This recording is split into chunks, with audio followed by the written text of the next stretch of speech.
Hey, that's so good. yeah, That's so pretty good, good. dude. Yeah, yeah. Yep. It took a while, but it's actually it still needs some tweaking, I think, but it's pretty darn good.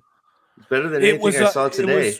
It was more compelling than the entire first season of the Wheel of Time, and since I only watched 4 episodes of the Rings of Dog Shit, I can't speak to it, but I like your cartoon, your animation a lot. Yeah, I'm working on it. Yeah, no, I know that you've had some suggestions. Still trying to work them in there a little bit, but hey, welcome.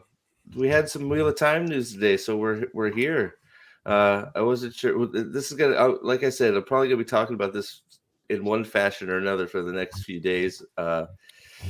Because there's some stuff lurking around out there that I haven't had access to yet. But I just just want to say hi to Jaden here as always. How you doing, Jaden Helen? Lyle Hammett. Jaden, how you doing, what's buddy? Up? Hey, Lyle. Nosferatu, as always, my man. How are you doing? He wants to know. Is that yeah? I won't. You can answer. Go ahead. But, yeah. Good old natural tobacco. There you go. Hey, do you want to know why we're late? Do you guys want to know why we're late? It's actually my fault for a change. And it's my fault because Nathan is so cool. And because I used to smoke for years and I quit. But my grandfather always had a pipe. And as I've advanced in my own life, I see the value in maybe doing it as well. So Nathan was helping me find a good source of all of the Middle Earth blends that he partakes in, and I just ordered those and got myself a vintage pipe.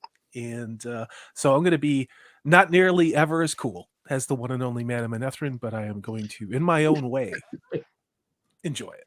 So that's why we're late. It's my fault. Yeah, I was listening to him going on about, hey, and I'm like, oh, okay, well, not for me, but whatever. Lyle, it is not a trade. So here's the deal. Before we get into what we're gonna, so I have Pips, it ain't good. Pips and Alex of the Whitecloaks. Alex actually bought the virtual ticket to Comic Con, so we watched it semi together, texting angrily to each other through Discord. Because one, he bought the virtual ticket and they still didn't show us the clips, and so all we got to see was the actors and Rafe Idiot Head talk out their a-holes. So we watched that, and they announced there's 3 clips. A lot of space. There's 3 clips. Only one of them is actually available through Amazon's YouTube channel, and it's only a sneak peek. So it's like another 30-second deal. It's like a minute something video. The first 10 seconds are like trying to give you a seizure. Then you get some bullshit, and then they advertise some other stuff at the end. So it's sort of amazing. I know I'm pretty sure I'm the only one that So I am the holder of the information for season 2. Guess what I learned from Comic-Con, gentlemen? Ugats. Jack crap. They don't have a release date. They didn't release a trailer or give us an idea when the trailer is going to be out. We learned the stuff that we already learned, that Elaine has been cast and Donald Flynn is now Matt, and that everybody forgot that Randall Thor exists. Yeah. And it's pretty bad. So I have the whole thing. I have the whole Comic-Con panel taped. I'm pretty sure I haven't talked to Pips. I know he wanted it, so we're probably going to break it. I don't know if we'll break it down on Whitecloaks or here or both. There's a lot to. Most of it's just infuriating because they're just ridiculous. Yeah. Because you can tell they haven't watched their own show. But sorry, go ahead. It was fascinating to watch Rafe Judkins talk. He really kind of looked like a borderline obese guidance counselor that you weren't really sure you wanted to have your kids around. I that's an opinion, but it is one that I am saying. It is funny, but it's also how I feel. And he gives off a do not buy a used car from this guy vibe. He also gives off the vibe of don't sit next to this guy on the bus. And this is the guy who's in charge of Robert Jordan's, well, it's not his world. No, he's in charge of making bullshit up that steals the names from Robert Jordan. There you go. Yeah, because all they could talk about was well, we could climate talk about change. Well, climate change. They talked about how bold it is that the Sean Chan or they made it harder on themselves because they're going to be doing water scenes. It's like, why are you doing water scenes? The Sean Chan invade. Do you know why? Maybe they went to New Zealand and used that stupid effing swimming pool that they built for one season of the Rings of Power. Oh man! No, what they did? Yeah, they went to Morocco and all that. Oh yeah, they did. Yeah. Oh boy, but so I'll bring up the screen here real quick. So Lyle, this is what we got: season 1 recap and season 2 sneak peek. Because fuck off. What we really needed was a season 1 recap. Now you're gonna love the recap because you might. I have not watched 1 minute since this shit ended. You may have an epileptic seizure. All right, I'm not drinking yet. I'm not. I'm still hydrating. I'm hoping some people are filtering in, so I'm sort of trying to delay a little bit because you guys are gonna. I can sing. I can sing 80s karaoke. I don't know about that. I mean, all right. Well, I'm just grifting for some maybe some. You could have pretended that maybe you wanted me to, but we just didn't have time. I figure we'll watch it and then we'll cut it down here. Do we want closed captioning on? You know, I love your singing. What are you talking about? I'm just breaking your balls too. I actually have recorded you, and you sing my. No, don't know. It's too far. Yeah, it's too far. If I could turn it's back. too far. No. I went way too far. So, do you want closed captioning or no? Probably good, since these guys are all going to have marbles in their mouths. Sure. Yeah. Is it marbles or is it something that rhymes with balls? Ball sacks. Yeah. Well, God forbid we should miss all of this book accurate dialogue. So I take away from the book accurate casting. Yeah. Well, and if I can find it, we'll see how we're doing on time. If I can get to the point, because there's a point in the Comic-Con stuff where they ask each of the people on the panel which characters growth they want to see the most. And I will give you I will chat. Hermione, did one say Hermione Granger? Maybe. Yeah, Princess Leia's. Yeah. Chat and you guys, I'll give you one guess which name was not mentioned. There's one character that never got said. I wonder who that character is. Book series is about? Is that the main character that seems to have forgotten that he is the main character, right? Maybe they should use some of that wasted Rings of Power money into Wheel of Time. It could have been a good and accurate. I think if you got rid of Rafe Judkins, it could have been good and accurate. They had plenty. They had a lot of money still. What's that? Yeah, and recast it. $80 million for season 1. And you remember a lot of us going, God, that's a lot of money for one TV show. And then you look at people are banding around 700 million. Maybe that's actual production cost. I think 80 million was a comprehensive cost for this show, including junkets and buying off access media people. Yep. But you compare that to the $1 billion for one season of The Rings of Power, and it didn't make any difference that by a factor of, I don't know what 80 million to 1 billion is. Is that like 20 times? I don't know. I'm not good at math and my brain is broken. It's a significant amount of money in About an 11 order of times. magnitude.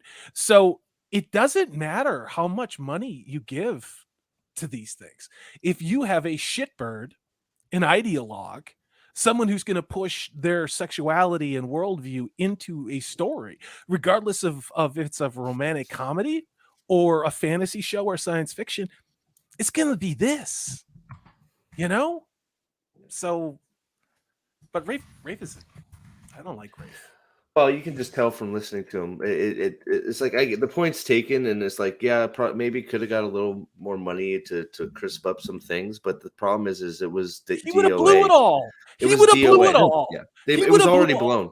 With anything with Rafe Judkins in charge of this, it was DOA because Yeah. wherever the money went, who knows, and it definitely didn't go to special effects or anything. No. I still think it went to gallivanting around the world. Sorry, go ahead, Nate. Yeah, no, I'm in a 20 by 20 garage right now, and I'm pretty sure I could build the entire White Tower set in here. Yeah, you could. Here you go. Probably could. So Jaden's right. So imagine if The Waste of Time had a director who actually passionate about the story, had the budget of The Rings of Power, and actually good editors, planning and everything. That's where it's at. Passionate about the source material, actually know the source material, because from listening to some, especially now, I'm 100% convinced after watching this Comic Con interviews, the cast has not read the books. They have definitely 100% not read it. I don't think they can read. Probably not. I'm pretty convinced that most of them have only watched the first episode, because when they were asked what were their favorite scenes, almost every one of them picked one out of the first or second episode. So I'm pretty sure they have not watched the show either. You know why? Because they thought the first season was fucking unwatchable too. They couldn't make it past the first episode like a lot of other people. So does increase my opinion of them as people. But again, just before we started the show, I just heard Mr. Judkins talking, and just a little bit, and it is absolutely no shock that to see that individual's personality perfectly manifest in the creative endeavor to which his name is attached. Yeah, I will say that. Hey, Aldan's here. What's up, Aldan? So are you Joshua Stradaus? The Rand just finished it. Is that what you're referring to? Yeah, I believe it, because guess who wasn't at the panel? the Dragon Reborn was not at the panel, so maybe he read it and was embarrassed, so he said I couldn't make it. He's checking his white privilege. Killer 800, hi, I love you guys. What do you think about his Dark Materials and 2 separate adaptations that have been made? You know what? I don't know. Was it any good? Because I didn't watch adaptations. I tried watching them. I maybe need to give them another chance, but I didn't think they were all that good. But I think the original source material is worthy, much like Robert Jordan's world, quite honestly. And of course, it goes without saying with Tolkien, you have to come out with something with love and reverence. Mm-hmm. It's kind of like getting married for the wrong reasons. It's not going to work. You have to go into it being appreciative and value what you're dealing with and who you're with, and then work with that to make the best possible outcome for both sides. And no, I'm not a marriage counselor. I'm the last person you want to take advice on that. But my point with all this is going in and saying, oh, good, now I get to boss you around and try and turn you into what I think you should be. That doesn't work. And that's what these ideologues who go into a relationship with the source material is doing. They're inflicting their own small dick energy or big vagine energy depending on how you look at it, onto these things instead of trying to be an equal to what it is that they're going to. They don't have the soul, the heart, or the talent to make anything happen other than an abysmal failure. Am I wrong? No. Well, What you end up having to have is the balls to have the humility of a Fran Walsh, Philippa Boyens, and Peter Jackson. Agreed. That's what you have to have. Yeah. If you don't have that and you don't humble yourself before the source material, then it's going to bomb. I don't care Yeah. what source material you're looking at. You are not greater than the material that you are trying to adapt to the screen. When go ahead, dude. Well, again, this again harkens back to some of the words that come right out of Rafe Judkins' mouth from this Comic Con. He basically said straight up, there are because somebody in the Q&A asks about representation, of course, right? I tuned out when I heard all this stuff, right? And he said that. Basically, he said there were hints of it, but it was ripe to be expanded upon. And almost the way I took it was sort of their hiding. It was sort of their hiding in the background. So I'm gonna do it better than Robert Jordan, and I'm gonna bring it to the forefront. That's exactly what I took from his comments, because he's an egotistical piece of crap. So, but I haven't. Sorry, go ahead. No, I was going to say, there's a reason why history regards Peter Jackson as a genius and a master and someone who brought immense joy and beauty into the world.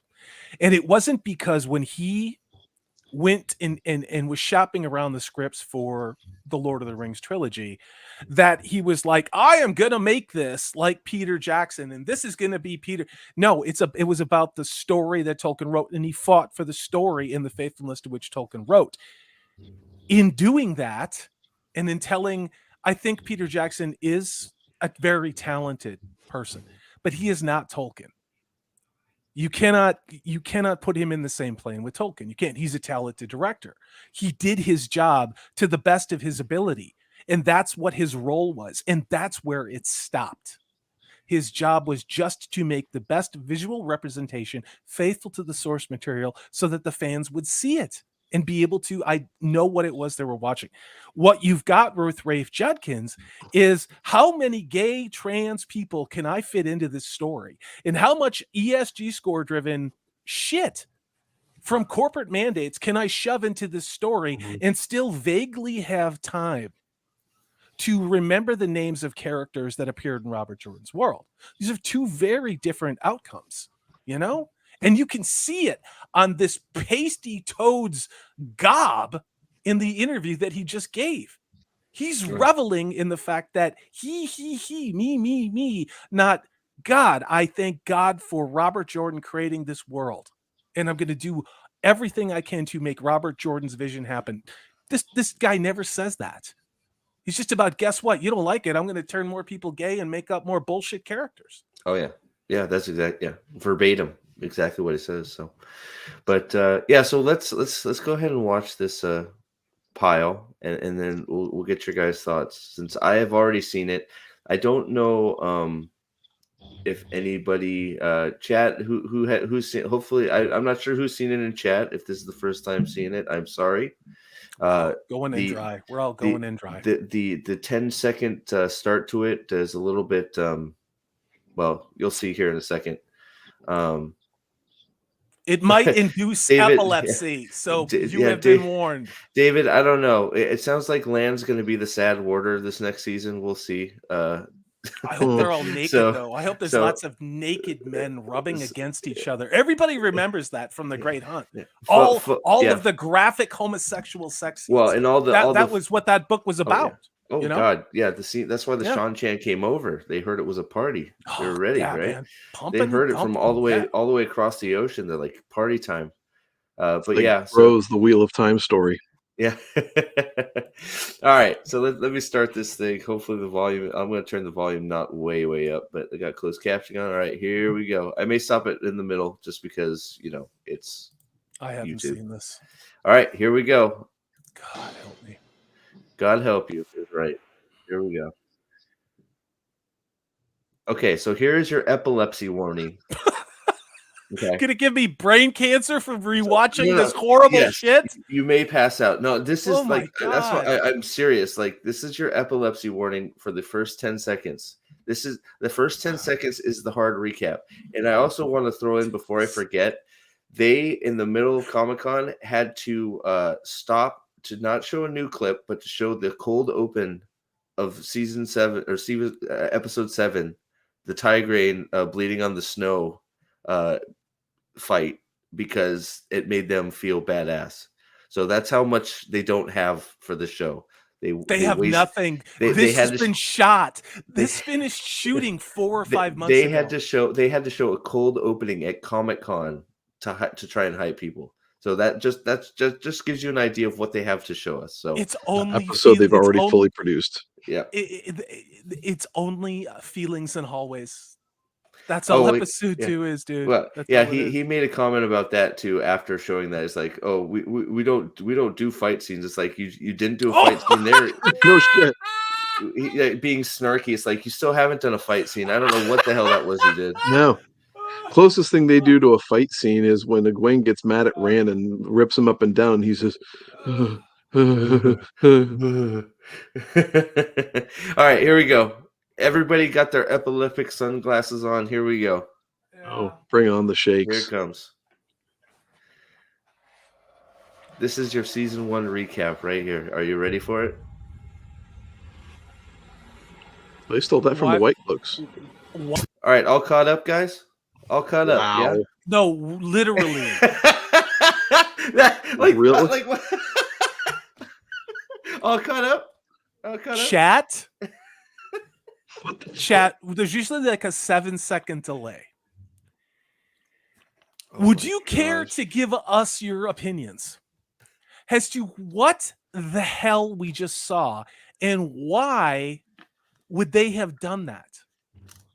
Because that's what it looks like when I'm skipping through things, dude, to find a movie that I lost. I my truly wish that this is what they did with each episode last year. Yeah, right. Oh my! It would have been so much better. But real quick, Ahmad. Oh my effing god! They really actually believe that fight was good. They are extremely proud proud of that fight. They think that fight was amazing, and it's terrible drivel. It's not the worst fight scene. Rings of Power has some probably worse fight scenes. Let's be fair, but it's bad. In prison. It's really bad. You know, just having that total recall like memory implantation that was there.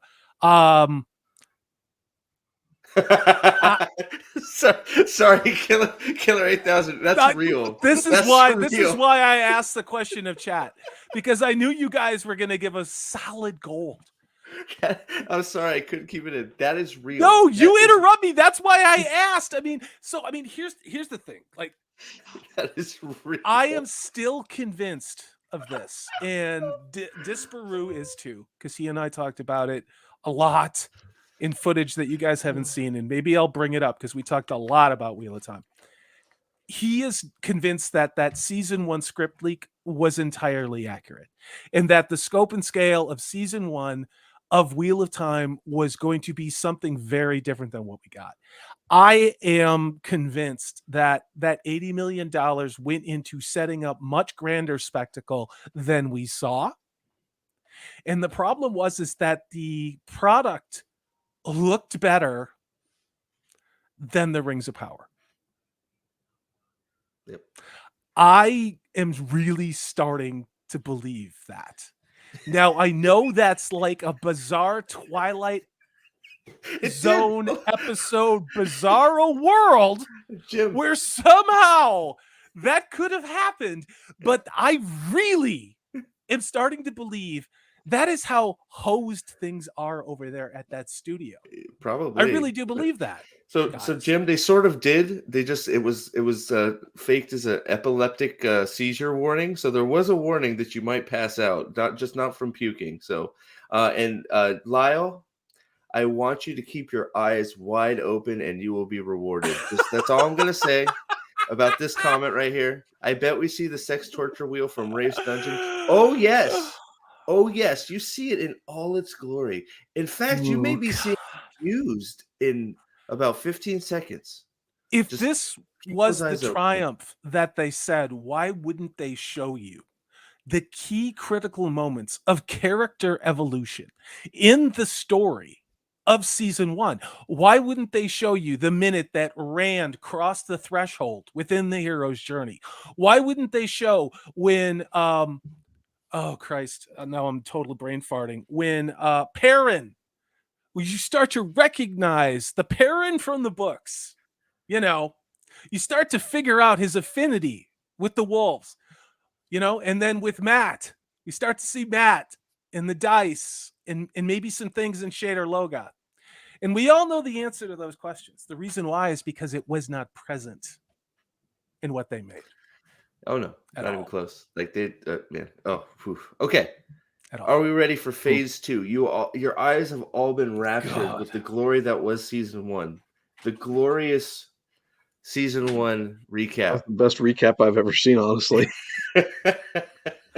All right, God. here we go. They You could guys have ready? stuck some like subliminal nudity in there, so at least it'd be Something, like right? that wasn't as bad as I remember. No. Or something. Yeah, it would have been the Oh, bad God. movie from the show. Oh, you're right. Yeah. Hey, guys in chat, I don't need Bean and Franks. No, Bean and Franks. I'm good. Everybody hit the like button for me. We got 14 in chat. I appreciate y'all. Hit the like button. Let's get this out there.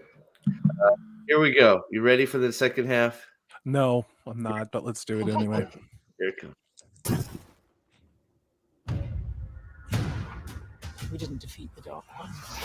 We set Yeah, no shit. the strongest lieutenant free. So they left. So they did. So they set free Ishmael. There you go. Let's just watch it through once, and then we'll go back. That's it. That's all you got. What? So every bad idea, every non-canonical thing, every horrible start, they've just kept going with. Yeah, so we'll go back here, but like I don't know if you saw the so there's a few very I saw the desert scenes. city. I saw the desert city. I saw I'm not even talking. Sanche stepping out of the So carriage. let's go back to this. Let's go back to the start, not to the okay, 22 seconds. So I'm going to slow this down. Let's see if we can go to playback speed. We'll go back to 0.5 here. So a dick move. I'm going to turn off the sound too. All right, there we go. Can you turn off the picture too? Not quite. So I don't know what this is. I don't know. Who cares? They're traveling. This is probably Perrin's group, I would They're assume. taking the hobbits to Isengard. Steve, are there? That's what's going on in season 2. Were there Harfoots there? Where are the Harfoots? Is this Rand coming out of the closet to Perrin? I don't know what this is, something. but Rand apparently is allergic to shirts because he did not wear one in this trailer or the sneak peek. He is topless the whole time. So Rafe has been peddling him in his little cuddle room with the assless chaps. Josh, if you're being held against your will, please say so on Twitter. We will free you because you did make the Comic Con panel. You're shirtless in every scene. If you are being held against your will, please let us know. I sure hope he's not trapped on Jeffrey's Island with Bill. That's my goodness gracious. He's too old. Yeah, why does Rand looks like he belongs in American History X. That's what he looks like. Because he's going to be an allegory for MAGA. Jim, all I saw was a great story. That's pretty much exactly what you're saying. Lost tape and how you doing? Did I just see Perrin looking at Randy's half naked body with clear lust in his eyes. Oh yeah. I think you're on the money. Absolutely. Up to his elbow in Crisco too, ready to go. Remember, he did say the only Oh, woman boy. he's ever loved was his wife. Yep. Oh boy. All right, here we go. So we're gonna go for it. So there goes Rand, and now we get the we didn't defeat the oh, I'm sorry, I lied. There was Rand again. So Rand screwed up, of course. So Rand screwed up and let Ishmael out. So isn't a the book. fight at the Eye of the World was a ruse by Ishmael to get Rand to free him. That's what we're saying happened. Yeah. It is so That's what- hard to twist my brain to the show logic. I can't do it, you know? Like we all know what really happened. The show is an abomination. It's an abomination, you know? But I'm sorry, Steve, go ahead. No, you're absolutely right. It is, because it's just like, Yeah. I mean, look, the one thing Rand did in the first season was kill the Dark One, right? We all know that's not what Ishmael's out.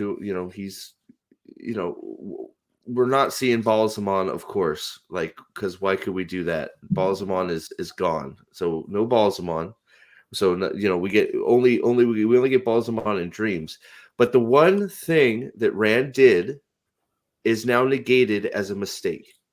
Of course, he made it a is. mistake. Well, I know, but I'm Well, just saying. No, It's- I mean, of course, it's Rafe Judkins. I'm not shitting on what you're saying, Steve. At all. No, I know. It's this guy. This guy is. This is not Robert Jordan's world, and I'm trying to emotionally separate myself from it because this has caused me a lot of heartache. It has, and what he's done. We need to have a divergence, a chart of divergence, because where we're at, like where all these characters should be and what they would have done at where we are in the books, because what they've put on screen, I don't know what and whose bunghole they're pulling it out of, because it has absolutely nothing Zero. to do Zero. with Nothing. Robert Jordan, just in the same way that the Rings of Loose Sphincters, or whatever that show is on Amazon, has absolutely nothing to do with Tolkien. And I'm starting to get upset, and I'm going to take a minute. I'm going to take a time out and finish my apple juice, and then I'm going to drink bourbon, because this is pissing me off, you know? So Well, hold on. I want to read this real quick, Nate. I'm sorry to interrupt you, but I wouldn't have minded if they changed some things, but left most of it intact. But the showrunner barely left anything intact. Actually, Ishmael getting Rand to free him could be a good plot if done right. So yes, absolutely. Like, and that, I think most people, reasonable people, think exactly what you just said there. I could have dealt with some changes if the structure of the show was still Wheel of Time like. Yeah. If it had to be Rand freeing Ishmael somehow, like he made a mistake and now he's got to correct that mistake, it was earned. Okay, like I'll give you some rope. I'm a little bit worried about it, but let's see where you're going, right? I can deal with those type of things if they make sense. This is just clearly not that, and you're obviously saying that because it's the opposite. So much has been changed; it's unrecognizable. Yeah. I Pretty mean, much that's so. why I walked away from the Rings of Power, because I'm not. It's beneath contempt. They're trying to rewrite the code of Tolkien. Now, Rafe Judkins, again, how many times are we going to say it? This was the testing ground for how to dismantle significant fantasy properties in the Western canon. And the Rings of Power crushed it. A+. You have completely chairman mouthed the shit out of Tolkien's world. Congratulations. You have taken the humanity out of Tolkien's world. You have made a transhuman Middle Earth. And Rafe Judkins only got halfway there. Well, But I'm real sure quick, he'll finish the job. We're breaching, like, and this is literally like 2 seconds into this shit sneak peek, right? So everything. So Caleb Hines, everything the Forsaken do from here is now Moron's fault. It's even worse. It's Moraine's fault. If they just left him in the Two Rivers, Ishmael wouldn't be free and the world would be fine. Yeah. You screwed up your whole, like, what is the need for Rand to, if to get Rand to the Eye of the World is the goal, to proclaim, like, I guess to proclaim himself dragon. We still don't know why there's no reason for him to be at the Eye of the World. No. To go kill the Dark One. Well, you did the exact opposite of what your intention was, Moraine the idiot, and you led them there and freed them. So it's Moraine's fault, who's supposed to be this badass spy who's just just ultra smart and ultra tactical, and no, she screwed up. So it's not only Moron's fault, aptly named. Thank you, Caleb. But it's Moraine's fault even more because she put him in that position. Yeah, but that's the problem. See, there's no accountability when you aren't born with a penis. Oh, you meant Moraine? Fault. Yeah. I mean, I'm pretty sure she's got one in a box. Sorry, I missed that. I'm sorry. Somebody's got something in a box that they go to the Love Shack, that cheap seafood looking restaurant, tiki bar Love Shack that she's got with Sawan. Right. Again, I got my slang mixed up. I'm sorry. Not canon. Yeah, I got my slang mixed up. I'm sorry, Ahmed and Caleb. Moron equals Moraine. I should have known that. I apologize. There's a lot of morons. Hey, Nick McCabe, how are you doing, sir? Have you seen this thing yet? I call it a thing because it is a thing. Excrement. It's excrement. It's bad. So this line here, though. This line here, though, we set his strongest lieutenant free. This has become a trope in not just fantasy entertainment, but in all entertainment across the board. And this is the statement that basically says what we have in the real world. It's anachronistic. In the real world, that good guys are responsible for evil rising in the world. It's like the U.S. is responsible for the rise of terrorism. We set his strongest lieutenant free. That is exactly what this thing is saying. That there are no good people because, or the good people that are out there aren't totally good because they're responsible for evil being unleashed into the world. Yeah, therefore the entire system needs to be destroyed because of it. Yep. Because reasons. We are literally 5 seconds into this. 5 seconds into this. So Nick, you're probably better for it, but I'm glad you're here, my friend. I know you have a dog in this fight, so keep enjoying the books. That's all I got to say about that. So we're gonna get a book chat here at some point. And we are going to do this. I've been talking about this with Steve and Nathan for a while, is we're going to do a basic outline of what should happen in the Great Hunt, where the characters start and where they finish. And I think we probably have to go back through to the first season and essentially say these were the key points for these characters. And then we need to have an overlay of what happened to that character in the show, because then you'll understand that this has gone parabolically wrong. This is like creating a singularity in the Hadron Collider and waking up one day and essentially everything, you are in a bizarro universe where everything is wrong. And that is exactly what Rafe Judkins did to Robert Jordan's world. Well, lost tape, and you're on the money tonight. So thank you for being here, man. Like, killing it with some of these comments, man, because I agree with every one of them. How can we admire any of these characters? Rand is a cuck. Perrin is a cuck also, and a coward and an idiot. Matt is a degenerate, and these are meant to be the big three. Exactly. Yes. Exactly. But it's not. It's the Nynaeve show, because she has the Bob Marley magical Rasta dreadlocks and the power of Vagine, and they're just boys. That's another thing. Good, evil, who knows, right? And I have also read, I think I've read the books or listened now more times than I can count, and I will keep doing. I'm back. I think I'm on a Crown of Swords again. I'm gonna go back to Dragon Reborn because they confirmed that season 2 is gonna end at the end of Dragon Reborn. So I'm gonna probably re-listen to the Dragon Reborn again. 8 episodes. 8 episodes for Great Hunt. 8 episodes for The Great Hunt. One of the most action-packed and full books. One of the best books in the series. Noted by a lot of people as their favorite book in the whole series, followed by The Dragon Reborn. 8 episodes. 45 minutes. Yep. Never like. So Can you it's going to be imagine? feelings in hallways, and we're going to have lots of gay sex and lesbian sex. I'm predicting it now. Calendar That's does all. not exist. No, There is no calendar. no. It's too The phallic. mole show. Yeah. It's too representational of the patriarchy. Yeah. This show is there are things that are a joke, and then there are things that are an abomination. And I think we've had one of probably the largest abominations ever created in the Rings of Power. It's an abomination in every possible way, and not just to us, the hardcore book readers, but the normies and people who just maybe saw the Peter Jackson movies. It's an effing abomination. This show, season 1, was an abomination.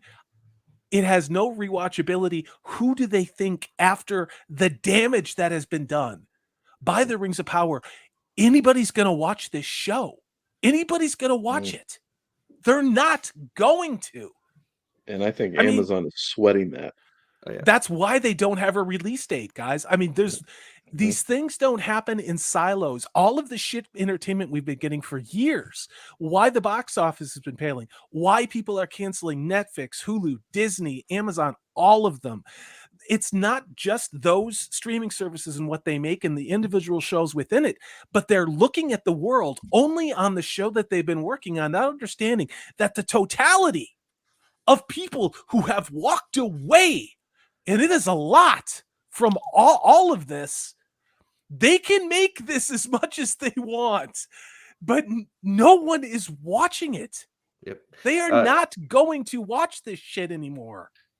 Yeah, Jade, nothing to be ashamed about, but like the first read through is almost like a rite of passage. You read it, the books. The second read through, you listen to it and get Michael Kramer and Kate Redding's take on the voices of the character, because it brings it to another level. It did for me, anyways. I do want to say real quick, just speaking of Calendar, I want to show you guys something. Here you go.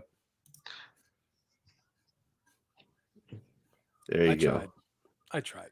There you go. There's Calendar for you. So subscribe to the channel. There you go. My new subscribe button. We got Calendar shining bright, right? Now the reason they won't do Calendar is because it will involve too much graphic work to make it any way decent, and they've already admitted that they've screwed up with the weaves. And so they've got to fix the weaves. That leaves nothing for them to be able to do if they want be able to pay the shills to shill season 2. True. Is that Bread Naburger? Yes, it's seriously awful. We're only like freaking man. We're 2 seconds back into the back end. There are so many things wrong with all of this, and they've compounded everything wrong with season 1. And they literally have nowhere to go except the launch trajectory that they were put on. That's it. There's been nothing developed with these characters for them to do anything other than be soap opera, CW, young adult.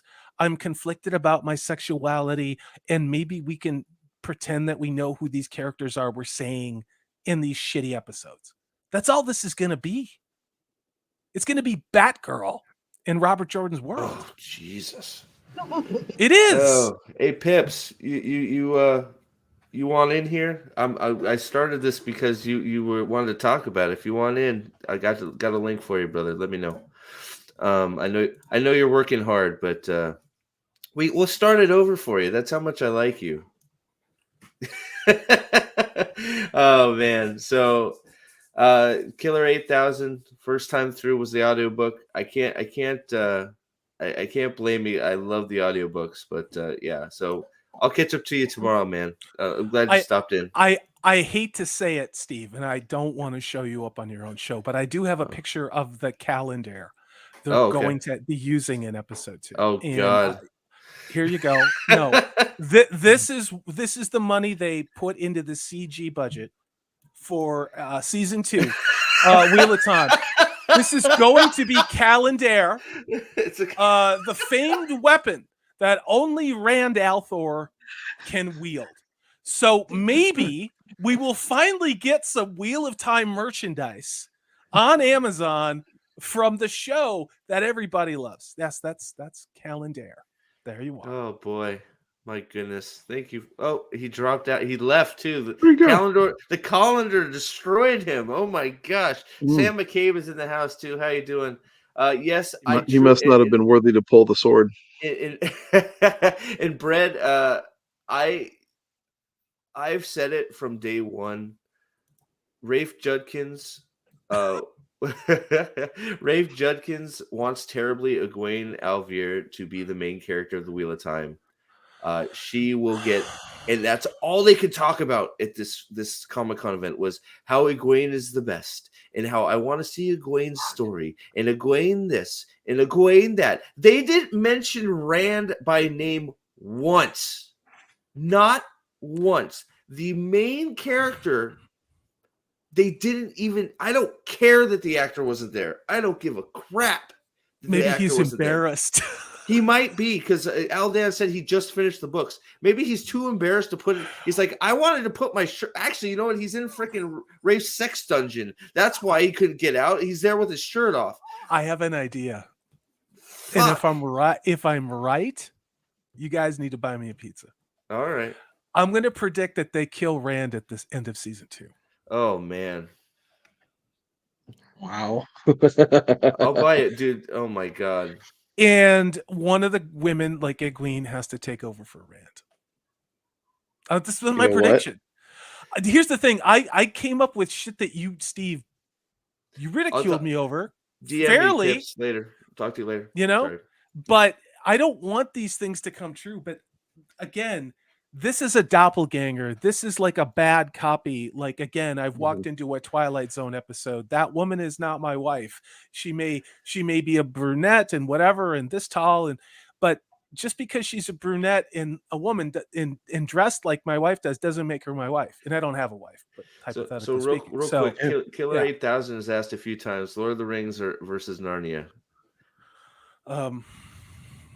From a book perspective, or that's it. Yeah, more information, because I never read Narnia. I did. My brother, who's my brother's an English teacher. My brother's an English teacher. He actually loves the Chronicles of Narnia better than the books, the Tolkien's books, and that's fine. I don't feel that way. You know, I enjoyed the books, but you know, Lost Tape again. I don't understand how a lot of booktubers said the show is good. I mean, even if they got tickets to the show and critics are supposed to be honest, that's why I don't watch either of their channels anymore. So the problem is exactly that. They've been given access. They've been given access. They've been given treats, and they say you can't look and signed NDAs, and some of them have signed NDAs. Yeah. So Daniel Green came right out and said that they told him what he could not say. That's what I mean. Yeah. Well, and there was someone else who came out and said that the NDA that they tried to make him sign was some serious shit. The same thing with all the Tolkien people that got trips to the UK and had to talk about Rings of Power. Same thing. Killer 8000 says book. So I haven't read Narnia, so Lord of the Rings for me. Lord of the Rings. I think that so I'm well, first of all, it's Tolkien. It's all the way it's Tolkien for me. But there's an asterisk. I think that the C.S. Lewis books are very important to read, especially when you're a child, and especially between the ages of 9 and I would say 13. At least that's how it was in the 70s and 80s. I don't know how kids read now. Apparently they don't. They just chop their junk off.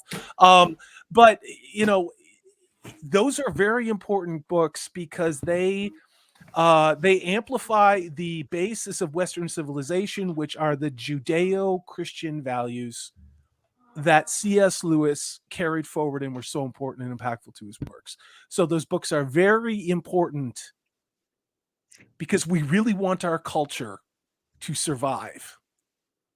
But Tolkien, once you have that basis, I think Tolkien, when you start reading beyond The Hobbit, because it took me a while to get through all the books, Fellowship and Two Towers and Return of the King when I was a teenager.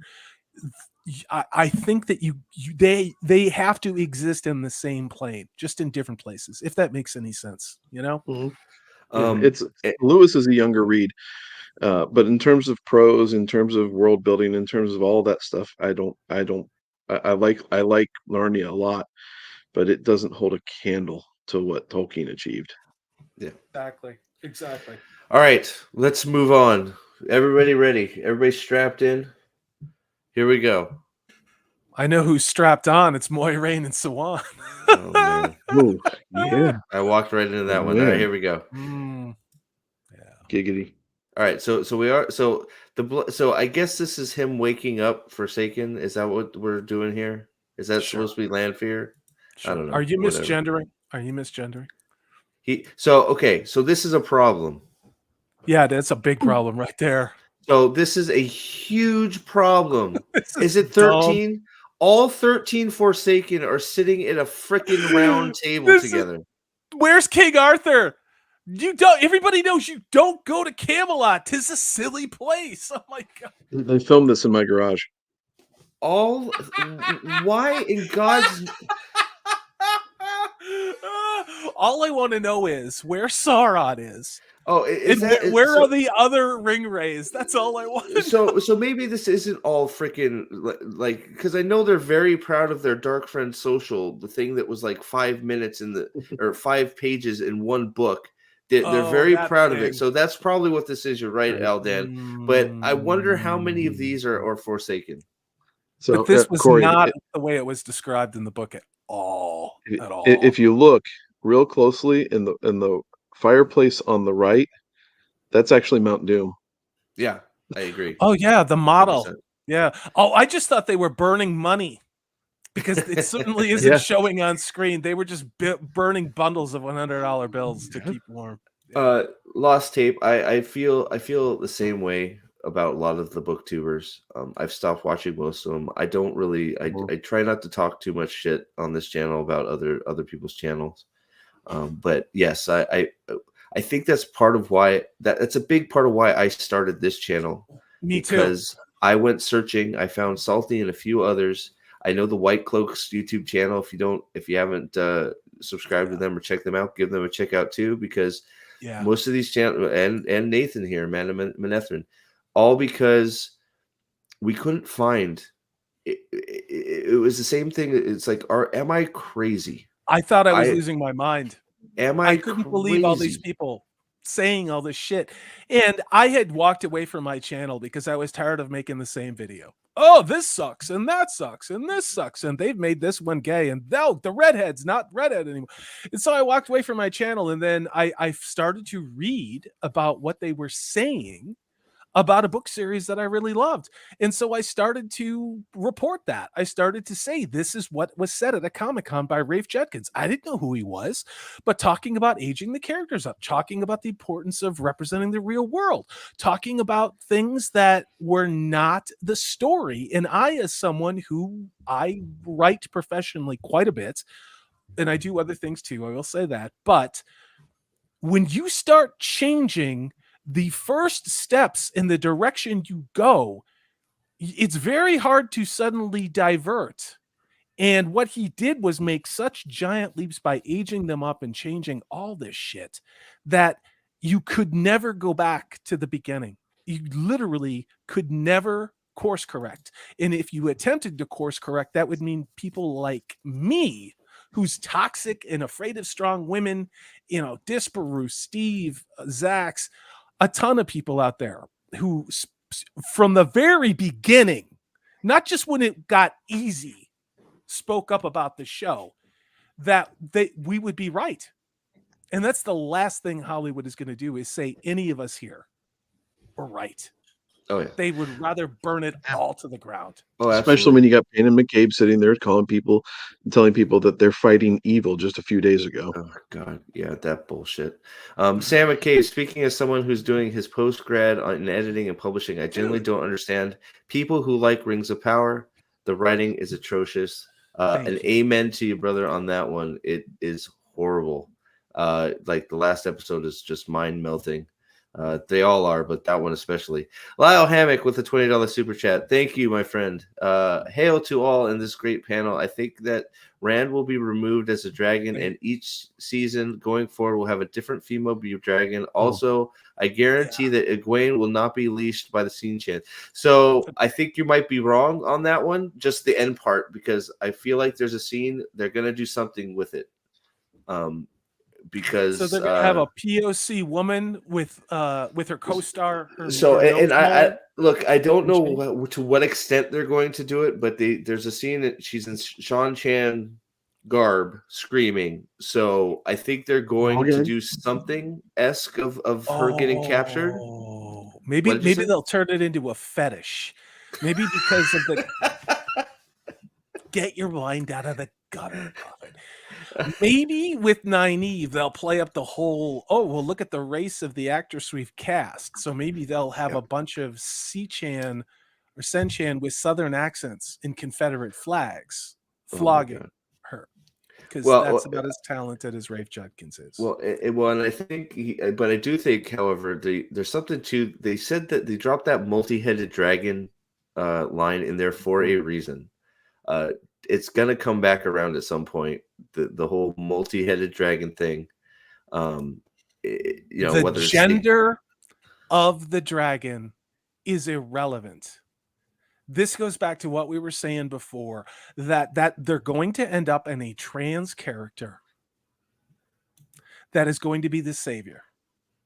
That is all this show exists for, is to meet that narrative goal. I hate to say it, but I think, and we talked about this a while ago, but that's the entire trajectory of the show. Spoiler alert. That's what's going to happen. So this scene right here, does anybody believe for a second that Lanfear would be in here hooded?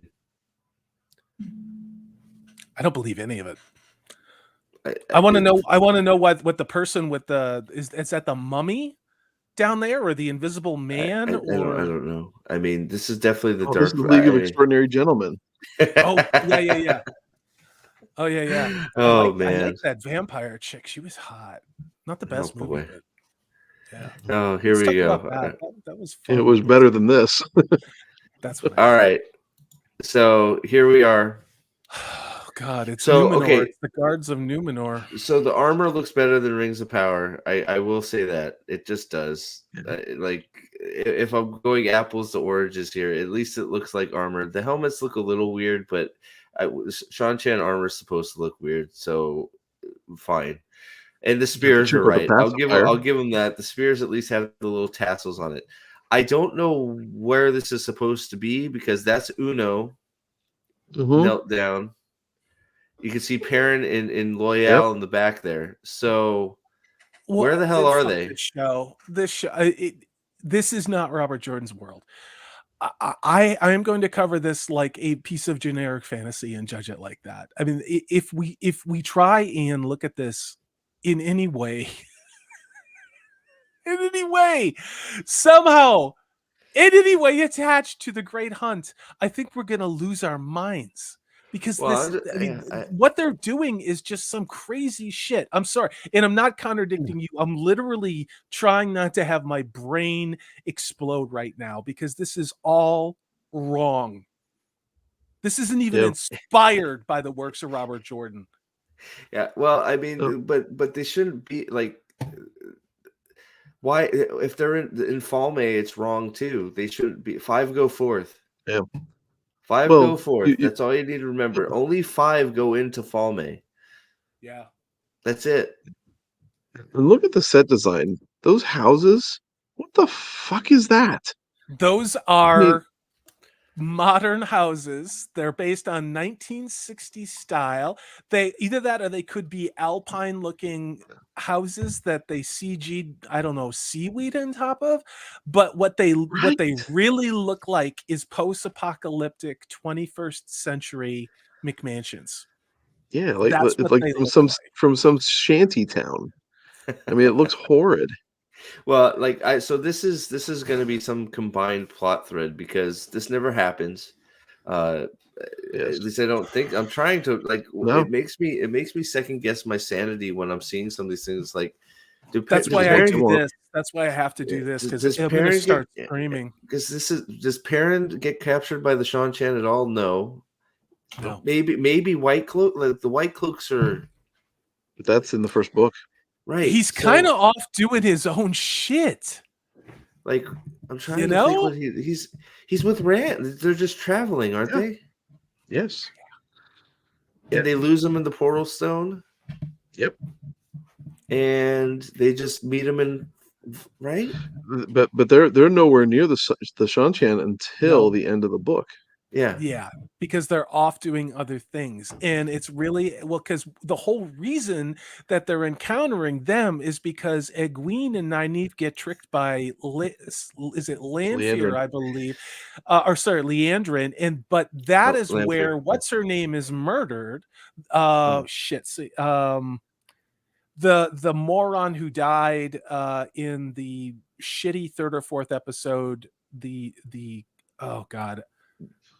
What are we talking about? Sorry, it goes back to season 1 when they captured Logain and the what's her name, chick that got nailed to the wall, the short African American woman who played one of the tallest, most fair, youngest looking Aes Sedai, and she was a 50-something-year-old short, chunky black woman. Yeah, I forget what her name is, but they gave her this entire storyline. And she's the one who was betrayed and murdered by Leandrin at the Portal Stone. And that's why Egwene and Nynaeve ended up on that whole pathway to go eventually find this Shan-Chan. Right? Yeah. So I'm trying. So they're just going to keep the boys separated this whole season. I mean, that's the only thing that could happen here. Like if Perrin is here in this predicament right now, which he shouldn't be, if this is the end, where's Rand should be here too at this point. If they're here, if they're captured by the Shan-Chan, Rand should be here, and so should Matt. Quite frankly, well, they're gonna keep all three of them separated. They're gonna accelerate the oh shit, I have brain fart. They're gonna accelerate the timeline with Elaine. And God knows what they're going to do with Elaine and where Elaine is. So, spoiler, Elaine will be a better fighter, smarter, and more worthy than he will, I'm sure. But I really think they're just going to skip over all of the inconvenient parts, meaning pretty much the entire plot of both of these books.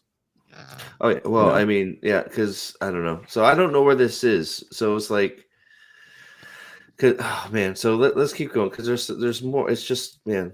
So of course, I'm waiting for Perrin to go werewolf. Wow. He will go werewolf. Wow. I almost guarantee it. 12 years, bad actor. Look at that. He is like, I swear, he's going to turn into a werewolf. Like I would bet 12 years money a on cuck.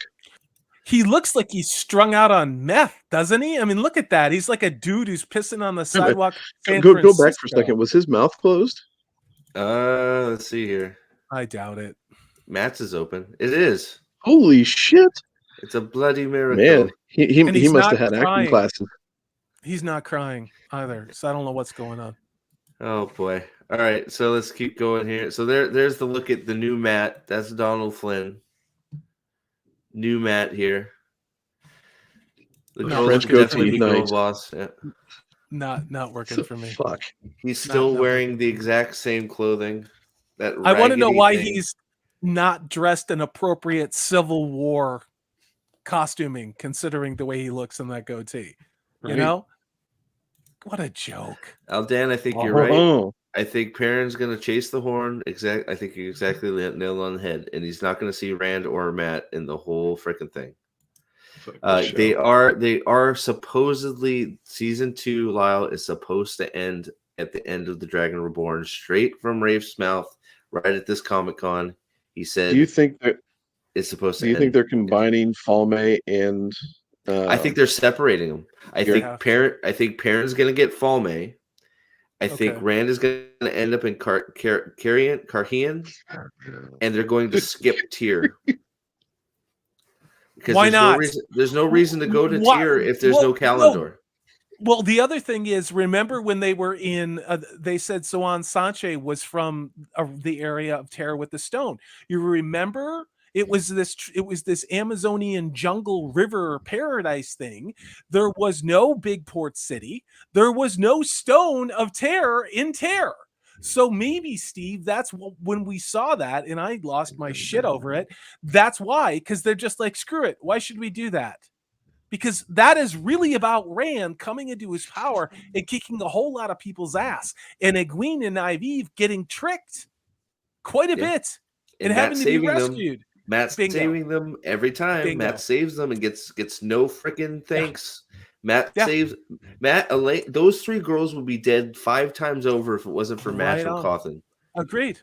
And can't have that. No can't way. have that. So, all right. So I think it was Jaden that said it. I agree. Barney Harris looked way better, and I think he had much better potential to play Matt. I think we'll see what this guy does, but I mean, obviously he's going to have shit material to use. So they do confirm in the Comic Con that Matt will be in jail at some point. So Pat and Fane doesn't end up in jail, but Matcham Cawthon ends up in jail. So let's just we'll figure that out. Okay, so there's the mouth of Sauron. Oh, sorry. No. Sam McCabe said something. He says, keep an eye out for modern plumbing and pipes. So we're going to get trans representation in season 2. Uh-oh. I don't know. Oh, what are we? Is that? What am I missing, Nathan? What am I missing? That's the moaning sound that Matt's making in prison. So they will try, and Jim, I agree. They're going to try and redeem Matt in some fashion. They will fail because exactly what I think we just said. Part of Matt's character is him. He is the ultimate reluctant hero. Yes. He is fiercely loyal, and he has if he feels responsible for his friends, and if he can do something, he'll do it. And he's true to his word, even though he is a gambler and a philanderer, right? So Matt is a fucking just rock solid dude, right? They will not ever let this character be that. Agreed. In the show, he's a prick just like his dad. And I was just Caleb. I'm sure you must. I think you probably might have heard the Comic Con thing. I hear Matt spends a lot of time with, of all people, fucking Leandrin. That would never. Why? Well, because Moraine sent the red Aja after Matt. Well, yeah, right, yeah, because Moraine. Yeah, that's exactly. Moraine is just This is hurting my soul. There's a nerdporeal life. There's a nerdporeal life form here. How are you, sir? I wish I was taking a nap now and I could wake up and none of this was happening. I'm sorry, man. No, not you, dude. I love you. You know what I mean? That was in reference to this show in Rafe Judkins. Oh, I think Jim C was talking that instead of Matt doing all the saving for Egwene and Nynaeve and others, that the women will be I mean, and Matt C, tell me if I'm wrong, but sorry. I think you're right. No, and Steve, I'm not trying to show you up. I could be misunderstanding it, but knowing who is behind this show, they're going to turn all of the story around and then call it progressive. And if you don't like it, then you're a misogynist and you don't like strong women. No, I think I actually read it wrong and you're reading it correct. I think that's exactly what it's saying. Me. I would not trust anything. I think so. Check out the nails on this chick. So yeah. So here, let's keep. So they're fake nails, by the way. So just I missed it. Just like everything else in the show. Yeah, they can't. So they can't have the real Shantan nails to show their station. They have the fake Lee press-on nails. So unless those were like nail freaking holders or protectors, I don't freaking know. So this is now Moraine lecturing Lan, because Lan wouldn't know this. Like Lan wouldn't know shit about the Forsaken, right? Because he hasn't lived his whole life with Moraine, doing her bidding, everything to do to save the world. He wouldn't know shit about the Forsaken and how fucking powerful they are, right? No, Well, the only thing we officially know from the show of what the Forsaken are the chess set that Steppen had in the 5th episode. Yes. It's interesting, though, because they're continuing on with the characterization of Moiraine that started in the first 20-something seconds of episode 1 of season 1. They are not going to put this battle axe bitch thing down. This is what she's going to be. And it sucks Unreal. because Moiraine, I mean, she disappears for a lot of the books. She really does, because all of the kids, the Emmonsfield 5, are pretty much kind of on their own. And they get into some serious shit. Well, you don't see her. You know? She's gone. She's gone. And this That's whole what I mean. cutoff from She the is source not bullshit. involved in any of this shit. There's none of this cutting off the source stuff. She's not a lesbian with Soan Sanche. There are bigger geopolitical things that are going on in these stories that these characters are involved in. And that's what makes these books entertaining. And Rafe Judkins, for whatever reason, has decided to strip it entirely out. You know? It's nuts. So she's lecturing Lan, of course. Lan is crying, of course, because that's what men do in this series. They gotta cry. And More- menstruate. more And they get misty-eyed. pregnant. Okay, now we get another shot of Sean Chan in armor. Fine. It's better than Rings of Power. I don't know why Nynaeve is in a field. I'm assuming this is her accepted trial. God. Her in the wheatgrass. But why would that even be happening? Because she didn't spend any time at the fucking tower. I mean, we don't even know why would we give a shit about the tower. Yeah, well, to You be know fair, what I mean? she goes right to her accepted trial. To be fair, but, I know, but there's yes. nothing been built up about the tower at all, except it's run by a bitch who is not the way in the books. You know, they confirmed who's going to Carhian. I know somebody's going to Carhian. I forgot who from the thing. So that is I'm pretty sure that is Nynaeve. Oh, wait a minute. Uh oh. You had a bomb go off in your head. What happened? Nathan's got to leave here in a minute. So, but if drop one the of the truth bomb. girls is going to Carhian, it's that girl that falls in love with Elaine. Wait, what? Are we talking about? It's not Rand. So it's going to be Avienda? I'm just putting that out there. You know? Oh, Moraine's going to Carhian. But I'm saying one of the girls, because they broke in canon anyway, it'll be either Nynaeve or Egwene and her mole. It'll be a lesbian love thing with Elaine instead of Rand with Elaine. I think that could be, yeah. That one of, Sorry. yeah, maybe. No, I think you might be absolutely right about that. There's too much hetero stuff going on. But I think we have a shot, actually. I remember in the other teaser of Moraine and Land with Rand. So that tracks in Carhian, or what we thought was Carhian. Oh boy! All right, so this is her in a wheat field crying. Apparently, Land is of course topless again, practicing with the sword but not killing anything. And now we get the worst scene of this whole fucking thing. What? Nynaeve is fucking sword fighting against Galad and Gawain. I'm leaving right now. I swear to you, this is Galad and Gawain. She is going to steal Matt's fucking scene. Why does Nynaeve have a sword? There's a point where, for me, I cannot get upset with this show because the show is not an adaptation. It is a perversion. Now, in the early days, they tried to make a counterfeit version. In the first couple episodes of the first season of The Wheel of Time, it was counterfeit. You could tell it was a knockoff. You were hoping, well, I hope it gets it together. And then it didn't. Now here we are. And not only is Nynaeve incredibly just able to do shit magically at a level that most trained Aes Sedai couldn't, but now she is literally stealing the glory of Matt. I mean, I could be wrong. This could just be another fight. I think it's that. No. I really think Why it's that. would it be? Why would it be?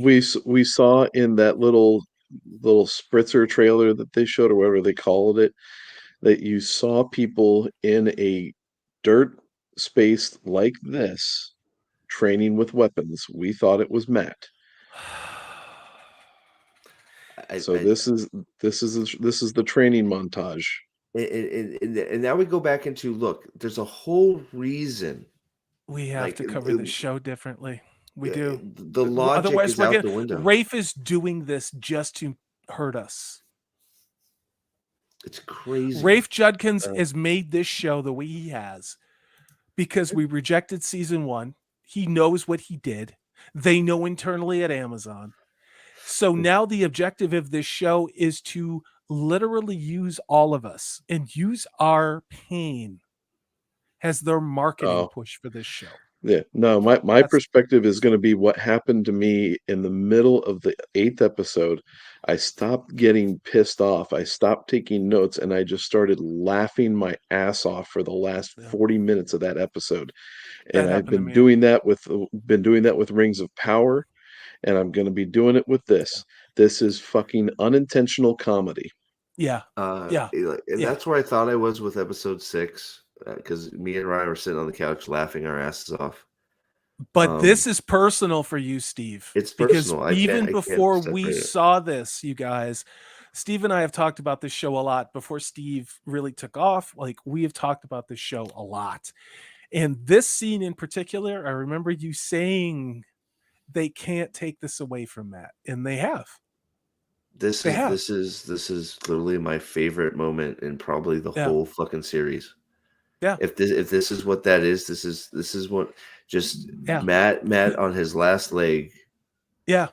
One of the first interview series I ever did was talking about Wheel of Time and what you liked about a books. It was sort of it led to me doing the Fire of the Fandom series, where I interviewed a bunch of people, Nathan and Steve and Lyle and other people, all talking about why they loved the Wheel of Time series, who their favorite characters were.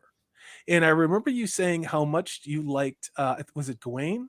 And the relationship of the brothers between Galad and Gawain, and how important it was for Gawain to prove himself. What Rafe Judkins has done is to take away all of these things that were important. Now, is it just for boys? Is it just for guys? I don't know, maybe. But they're taking something away that is fundamental to the conflict of relationship between siblings. In this case, brothers. I mean, I'm the oldest of 3 boys. I can tell you what, we had those types of conflicts. To take this away is, again, it's part of the transhumanist agenda. None of this is done in a vacuum. And immoral isn't the right word, but it is just deliberate destruction of Western canon. That's all it is. Nate River. It looks consistent with season 1. She was SEAL Team 6 against a Trolloc, and that's what she went Predator. That's what Predator. Yeah. Nick, Amazon is so effing predictable. Women good, strong and capable. Men weak, stupid, or evil. That's it. They have no other story. I know. Do you got to get out of here, Nate? I know you got to get your done. I do. If you guys are still going when I get back, I'll jump back on. Okay. Yeah, just drive fast. We'll be here. Yeah. You got your kids in the car. It'll be fun.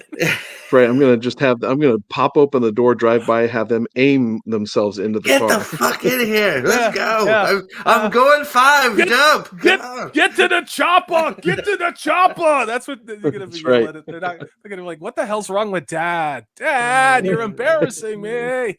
Yep. All right, dude. So drive safe, please, dude. Yeah.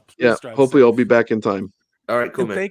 Thank you for the pipe advice, the pipe and tobacco advice. Go sub to Amanda Manetheren if he doesn't get back. Please. Link is in the description. Yeah, check it out. I just dropped an ISOM review, so it's good stuff. So we'll see y'all later. All right, see you in a bit, man. Bye, dude. Drive safe. Jaden, it's fine if your character has stronger potential than every other character in the story. You can do that, but you need to show that they still have things to learn and grow. Abso-fucking-lutely. They need to have their own hero's journey. And Nynaeve, who's a character written by Robert Jordan, has her own hero's journey. So does Egwene, so does Moiraine, so does Rand, Matt, Perrin, all of them. Lan. They're taking things structurally away from characters that they haven't built up. They didn't do anything for Matt. They haven't done anything from any characters. And it's going back to what I said for season 1. They literally just have shit written on Post-it notes, and they have everything for all the boys. And they're like, how can we take that Post-it note concept away from a masculine heterosexual white character and give it to our person of color, diverse, probably alternative sexuality female characters? Again, completely misunderstanding the power that Nynaeve, Egwene, Elaine, all of these women had in their own stories. Yep. You know? Yeah. It look, I've said it a million times, and then I want to read Silverlock's super chat here. This is all unneeded. It's a matriarchal world. The girls are strong. The girls make good decisions. The girls are smart. Do they need help sometime because they're a little flawed? Yep. And guess what? That gives them character and makes us like them. That's the hero's journey. Yeah. So it's That's like a story. You've taken all of that away to give them this power that they don't need to have. Just tell the story that's in the book. The power is there. You're not smarter than Robert Jordan. No. They're not smarter than a box of mushrooms either. Well, yeah, a fetid pile of. I'm not gonna. There's so many things I want to say. Silverlock. We'll go on to Silverlock for $9.99. Thank you very much. I started Wheel of Time when the first book came out. No way I'm watching any more of their stupidity. I dropped my Prime because of them. So I 91, think you're probably 1991. better. I think you're probably better for it, Silverlock. Yeah. There is something inside of me, like in Salty, you've been able to drop out of Rings of Power. And good on you. For this, especially this, I don't know about Rings of Power. Rings of Power, maybe I can get because I don't have an attachment. This, I feel like this is the hill I'm going to die on. I'm gonna help you with this, and you're gonna help me because we need help on this one because this is really personal. This is really personal. I can't let it go, and I know it's like I should see through this. You have to be you, Steve. I'm not letting this one go either, but I'm changing my tactics on this one because I need to. I know, and you have every right to be upset and to feel hurt and to be betrayed. Do you know why? Because we have been betrayed.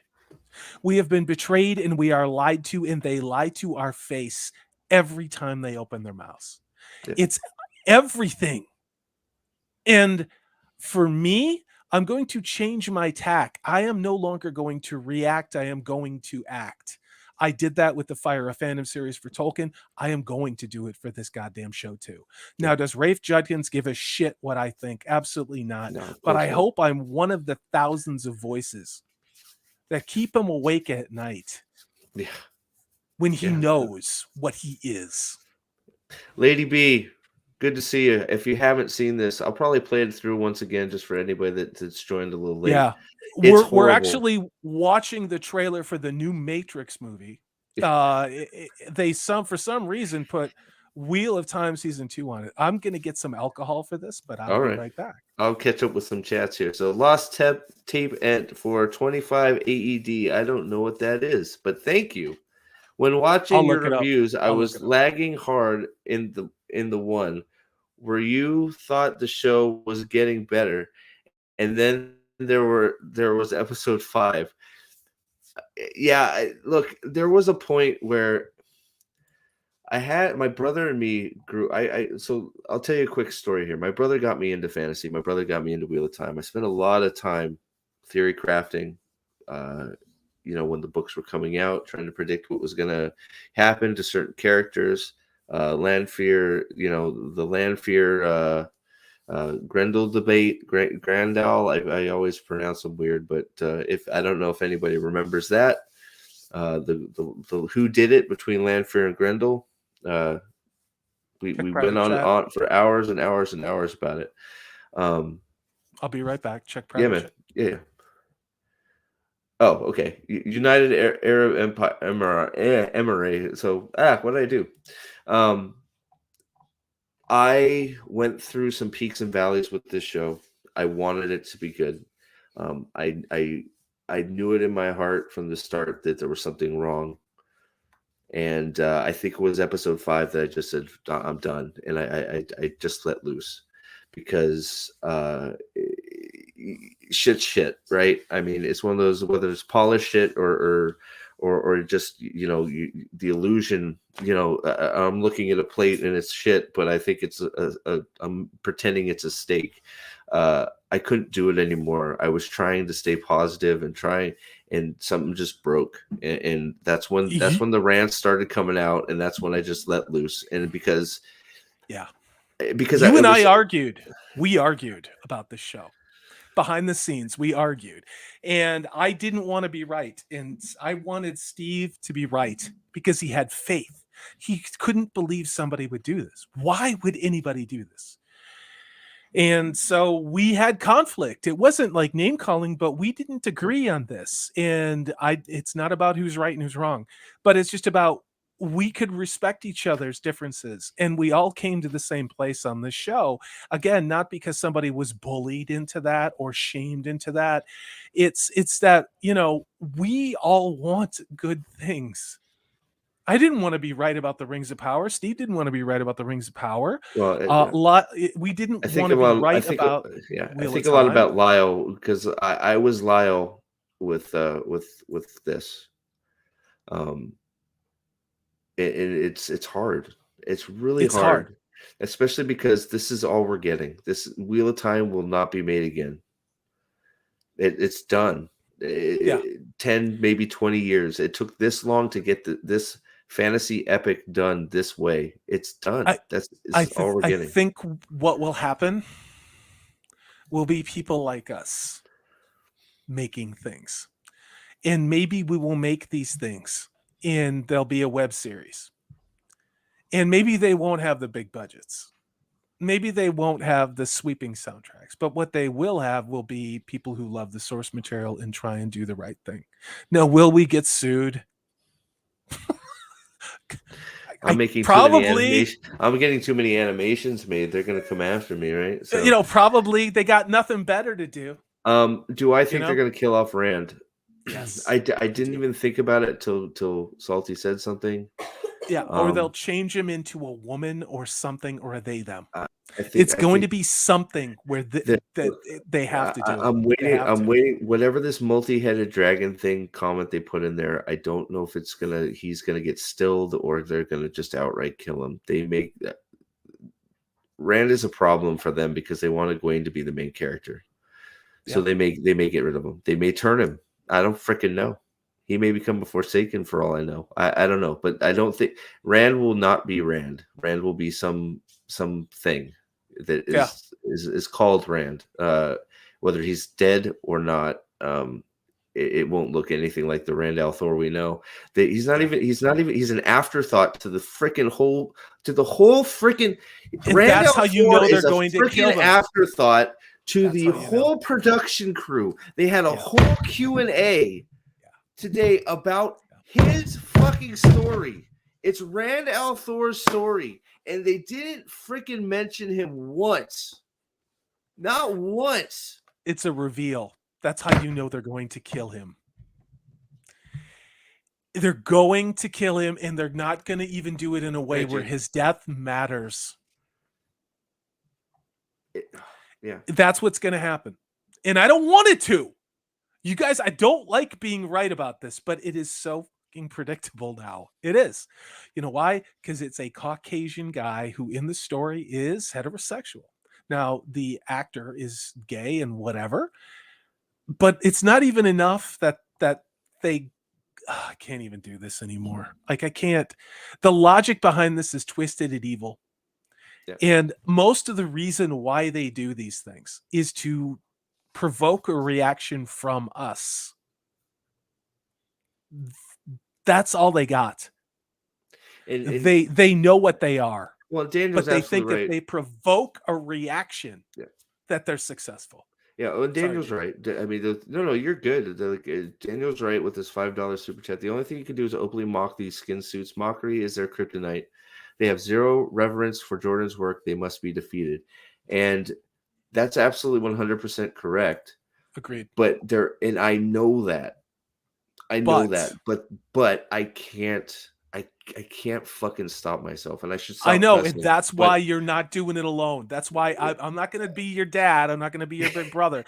But what I am going to do is I'm going to try to be the cool hand in this one, because I've already had my heart ripped out. Yeah. It has already been removed on this one.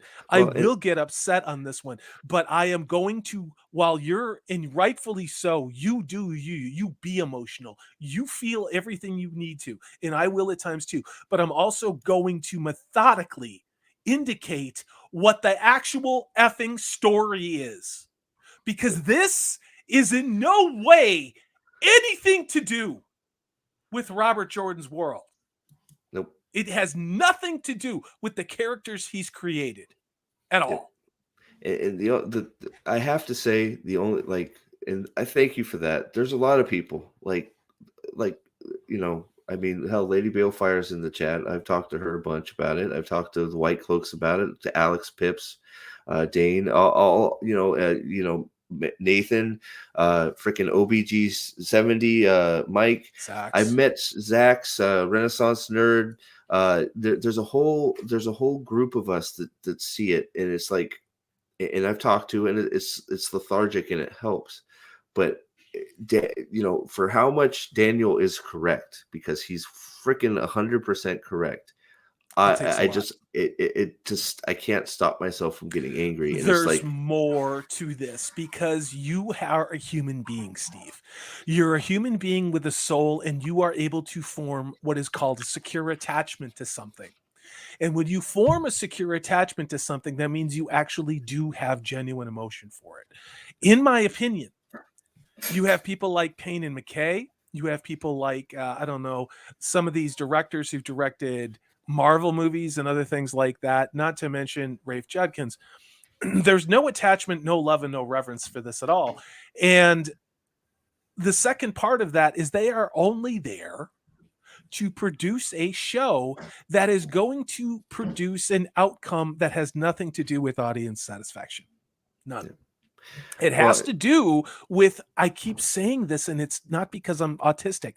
They have to check all of these boxes with the message. And the reason why is the executives who are behind these productions in a corporate environment must hit ESG score values to get their bonuses. So they hire whatever lowlife moron will do this for a paycheck.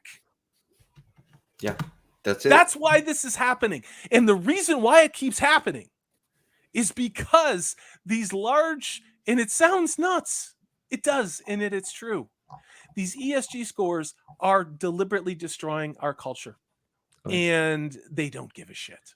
No, obviously. But Lost Tape, what happened to Harriet, Brandon, etc.? How could they allow Jordan's work to be desecrated like this? So Harriet, I don't know. I don't know, so I can't speak on it. I don't know what happened to her. I know she was supposed to be a staunch defender of it. It could be money. Brandon Sanderson, I have had to partition off his opinions about Wheel of Time, because one, it's not his original work. And it was hard. Now, especially with his comments he made, it was very hard, because I love the Cosmere. I love Brandon Sanderson's work. I love Stormlight Archive. I love all of that stuff. Yeah, I love it. Yeah. The right, I will break if Sanderson lets his freaking baby turn into this. I will break. We are seeing signs. And Steve, you pointed this out with him, with the releasing his own books, where he essentially crowdfunded his own books. And how much did he make? That one, was $7 just million on the books, something. $7 million for 3 or 4 books that he didn't even tell you what they were about. The now, statue, what did he do? The statue, he just did one, miniatures. It's still, there's still 3 days left. He's almost at 3 mil. Sorry. Oh no, and I gotta buy those because I haven't done it yet. So when we're done here, make me do it. Yeah, I But got you. the reason why, and what we're hoping, and this was Steve's idea, this was Prophet's idea, is the reason why he had produced his own figures to look the way that they do is so that when his writings in his world are made, that the characters look the way he wants them to look. So we can read into this. We can read into what to Mr. Sanderson's intentions are. I would like to think he has played a long game on this. I hope. He said some honest things about season 1 of Wheel of Time, but he didn't say all the things that needed to be said. Yep. And that's a little problem. There was some distancing and saying, you know, I would make suggestions and they would, you know, do what they want with them, but not enough. In Lady Balefire's right, now Dan's right. One on top of one, I think he generally is a nice guy. And two, I'm sorry, $41 million was his Kickstarter. I knew it was outrageous. I forgot the exact actual number. But I think he generally is a nice guy. He really puts on. I genuinely believe he is. But I don't think that's why he didn't say negative things. I think he wants his stuff adapted. Very, very. He's no secret. And guess what? It worked. He was a producer. 2023 will be the year of Sanderson in Hollywood. He's already got a game coming out. Mistborn is already going to be made. So they've got to get ahead of the curve. They've got to get ahead of the curve. That's what we're going to see if Sanderson is full of shit or not, is when his stuff is adapted and if it turns into this crap. But let's keep going here. Nerporio sent me a member chat or a member whatever for being a Dragon Sworn for 2 months. Thank you, Nerporio, man. My brother, my streaming brother. I appreciate you, dude. Nerporio. Why does Nynaeve look like Rey Skywalker with a tan? Can someone answer Jesus that one? Christ. Steve, I'm sorry. What did I say? I've let it go. I get that. I haven't been able to let it go yet, Nerporio. I'm glad you have. I wish I hope I get to a place where I can. It just, this one is too much for me right now. It's just too blatant and too just because I've been waiting for it for so fucking long. Daniel for another $10. What if they skip to Rand at the end of Memory of Light? He walks off into the sunset, and Rafe can just then tell the other stories after the main story completes. Rafe could even make that argument. With Perrin. I mean, look, yeah, with Perrin, right? He could do anything, but he doesn't like Rand. It's very obvious he doesn't like Rand. He doesn't like even though he says he likes Matt because he knows Matt is a fan favorite. It's obvious he doesn't like Matt, or maybe he just didn't like freaking I don't know. But yeah, so lost tape. Brandon would never let this happen to Mistborn. It's like Robert Jordan will live. Do you think? I don't think so. But yes, this. I don't think so. But I am so fucked up by this. I don't know. How important is it to him? What is he willing to sacrifice to get his stuff on screen? He shouldn't sacrifice anything. I'm going to be devil's advocate because he made $41 million from his books. All right, now let's think about this. Let's play the tax game. Let's be extraordinarily conservative on this. He probably will get to pocket, depending on, God help him if he lives in California or New York. Utah. Okay. So, and then he's got a tithe too. If I remember correctly. So he'll probably end up with around 20 million after it's all said, maybe 19 million after, like extraordinarily conservatively. The figures as of now are at 2.9, I think. 2.9. So yeah, he'll end up with maybe, 1.5 to 1.8 mil from that. So the dude doesn't have a lot of illegitimate children. He doesn't have 7 ex-wives. He can stop doing this. He could just play golf, Yeah. Oh God, long time ago he could. He's a machine, though. I would like to think, though, that the fidelity of his story is just as important as seeing it on the big screen. I would like to think that. Me too.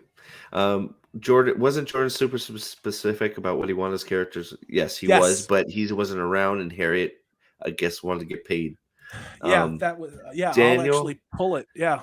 I'm sorry, but Brandon Sanderson is sacrificing his supposed childhood hero for his own personal goals and ego. His work is great, but it pisses me off.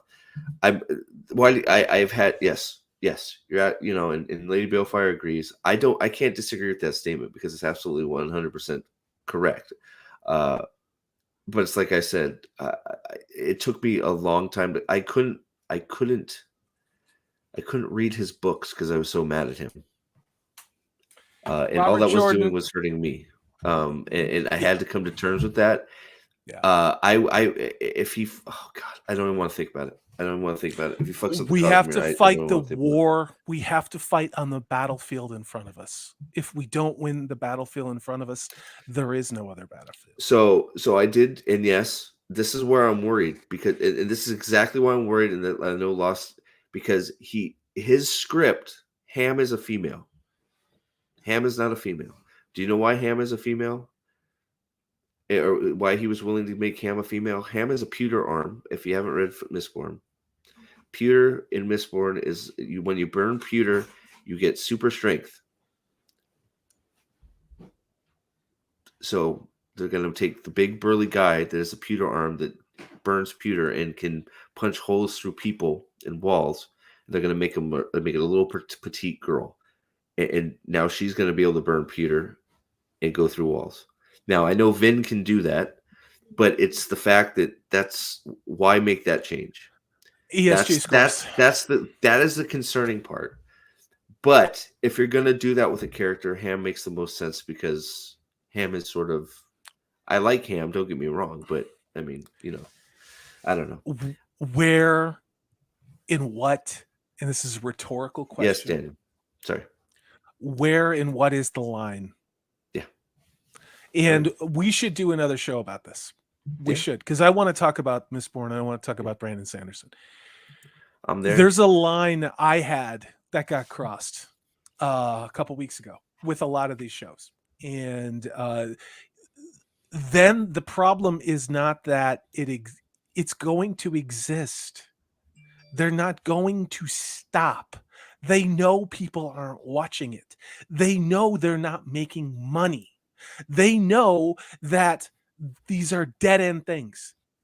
Now, if they know all of these things, and they are now doing major new productions, doing the same goddamn rationale behind all of them, what is the driving force behind it? You can ask that question. To me, the question has now become, why the fuck would I let it into my head? Yeah. Because it's meant to poison us. Yeah. No, you're right. I'm fully poisoned. I can't. I got to figure out how to, but you're not alone. We're going into this together. We're going into Dracula's castle together. I'll bring the steak and the silver and the holy water. We'll cut that bitch's head off. All right. Let's watch. Let's do this. Just real quick, Killer 8000. I think I really like Wax and Wayne, but I still think the problem with Era 2 is I really miss the fact that there's no Mistborn. So I would go with Era 1 right now, even though Era 2 isn't complete yet. So we'll see where it goes. All right, so let's go ahead and let's try and finish this thing. She's Rey Skywalker. So she's now stolen. Nynaeve has stolen Matt's fight. Okay, let's move forward here. And of course, she's gonna win. I don't know what the fuck they're doing. What is this for? Probably Perrin turned into a gay werewolf. So with a big okay. Episode 8, season 2, spoiler alert. I am telling you, everybody that's in chat and that watches this video, when Perrin turns into a werewolf, I told you so. That's all I gotta say. I've been saying that since like freaking with a big old gay pride flag on. Yep. Oh gosh. All right. She's of course crying. Matt is upset. What I don't know what this is and why Loyal is Loyal. This is so fucking horrible. Jesus Christ. You know what it looks like? It looks like Tina Turner's plane crashed at Chernobyl and they left her there. Because it looks like a mutant Tina Turner troll. That's what it looks like. That is loyal. That is fuck this show. Oh my gosh. How you doing, Sven? That's Loyal right there. He's the Hulk. Yeah, his wig is askew a little bit in this one, isn't it? It's I don't know. Maybe that's a merkin. Maybe it starts at his private and that's a wig all the way up his. Never mind. You read Alloy of Law? That's weird out of order. Sorry. Daniel came in late. Yeah. What the fuck is that? Oh, so here I'll go back. So yes. So let me go back. So Daniel, yes, this is what I suspect. I'll go back for you here. I said it, and I suspect that Nynaeve is going to take Matt's fight. So I'll just play through the whole thing. So that was the little snippet we got. But I would bet money that's Gallatin and Gawain, and that's Nynaeve fighting them both, and she's going to beat them, which makes zero sense because of the point of that whole scene was the fact that a farmer with a it's a lesson for the two arrogant swordsmen that a farmer with a quarterstaff can unbalance you and beat you if you're not careful. Yeah, but she's just going to beat him with a sword because she's trained with land apparently. You know why they pulled the Matt thing? Because it's an analogy for populism. That means the little guy, a simple farmer's son, can challenge the elite. Yeah, well, that's the world we live in. That's the sick bastards behind this show. So let's go back. So we had what is it? Oh, yeah, don't worry. They just hit the book. Yeah, Loyal's fine. They hit the book. The knife hit the book in his pocket. You're right, Lady B. He's just fine. He has book armor. That's how he survived, right? She's probably right. That's the sad thing. I am sure she said that when she said that the other day. She's probably 100% correct. Yeah, it's like I'm gonna shoot you with a round from a BAR, but your wallet is gonna stop that round. That's how that works. I'm almost 100% sure she is right. That book bleeds too, because if you look at that scene, his shirt is bloody, but whatever. So there's Hulk smash Loyal. I guess maybe. Is Moraine now blonde and in a bathtub? What is this? More crying? Is that Moraine? They did each other's hair. Her and Sawan went back to the Tiki Hut Love Shack and did some bumping uglies and scissoring. And now, now something's going to happen where they can't be together or something. Because we give a shit about that because reasons. Is there an actual Wheel of Time fan who's still giving this serious consideration after stealing one of Maxwell's concomitant movements? Then you cannot claim to love. Yes, agreed, 100%. Lady Balefire needs to Balefire this. Yes, we have to track the books to the show. Yep. I'm going to start charting the divergences so that when we ridicule the show, rightfully so. I'd like to believe that they don't believe the lies they're saying. I think on Rafe Judkins' face, in my opinion, you can tell this is someone who doesn't fucking believe what he's saying. Oh yeah, he's a liar. He is a liar. Like I'm assuming I have that video I have the thing for Pips. I'm sure we're probably going to end up going over it on Whitecloaks. It's an eye opener. Oh wait, we haven't. Is Lyle still here? Oh, we got to go. Okay, here is the scene of the show.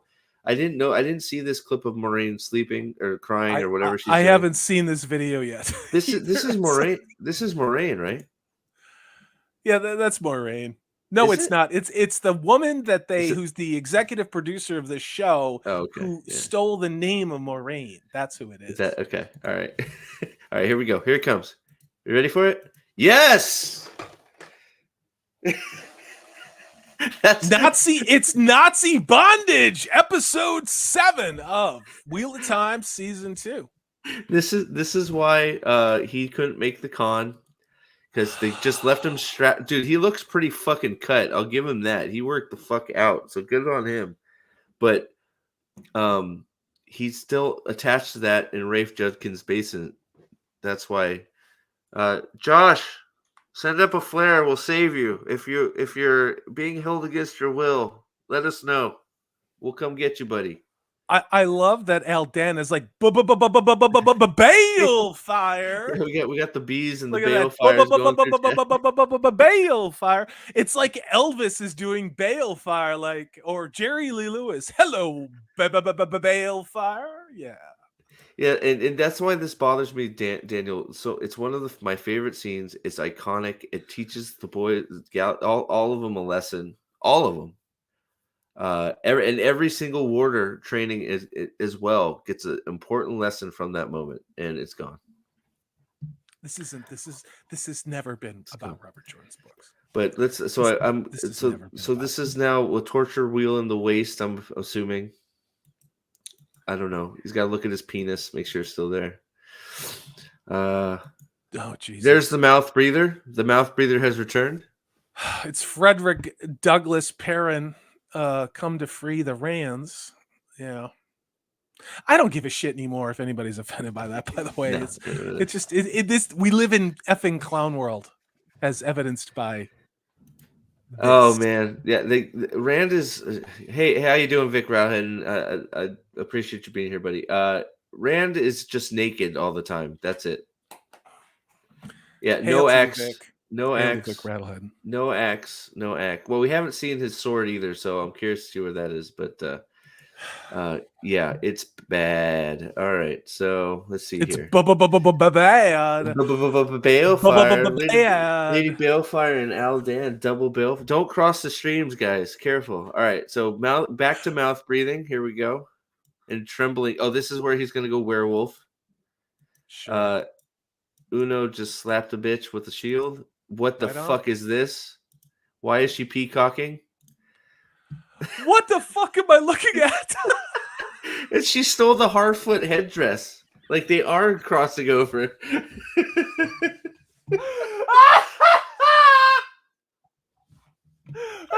you guys remember the Flintstones cartoon? Fred Flintstone belonged to a lodge of the water buffaloes. And it was this big, crazy headdress. She looks like she's from the Flintstones, and she's wearing a Fred Flintstone lodge, water buffalo lodge. Literally, what in the fuck is going on? Every one of these people are anyone who's vaguely African American looks like Angela effing Davis in this show. It's like, holy shit. Yeah, but dude. like who dude, designed, I know. I complimented I semi-complimented the Sean Chan armor because it definitely looks better than the freaking I think white-facing this character, she does not nearly look as but that what POC. the fuck is yes baby, yes, she stole the Harfoot's headdress. It's just grown. Like what the fuck? It's like all of her pubic hair decided to go straight up out of her head. Oh my god. All right, let's get the fuck off this. I'm sorry. This is literally clown world. Look at the clown hairstyle. Does she leave her people behind? Yeah, why not? But I bet you she gets it from Mari Rain behind. Duh. Vic says this looks like Suan Sanche's disco era form. Baby, there ain't no mountain high enough. This is what they chose to show us. This is diversity and inclusion in action. Oh my! This is what they chose. All right, is that Ishmael crying? Yeah, that's because yeah. Ishmael's got to get his cry on too, boys and girls. Yeah, because he's a sensitive asshole. Oh yeah. Well, I bet you he's a what the hell was that? Hold on, that looked really weird. Oh, then there's that. Those were the wargs. That looked really weird. Hold on. C-Chan slapping. Oh, somebody's in a in one of the necklaces. So this is still wearing the necklace. So that's Egwene. So there's Egwene. Is that Nynaeve or Egwene? I think it's No, This it's is Egwene. Egwene. So this is why I think they're actually going to do I'm over this. This is thing. terrible. So she's gonna get imprisoned. I'd have no idea if it's gonna look like the Bluetooth book. died. Yeah, you're good. So this is where we all suspected, and I don't think it's gonna be anywhere near what the books is, but it looks like she actually is going to get enslaved and become a dame. So that's surprising. We'll see what happens. I'm sure she will overpower her Suldam or something all by herself. But I think that this scene, they were pretty proud of this scene in the panel at Comic Con too. Just they were basically patting themselves on the back and going and telling the actress for Egwene how great she is.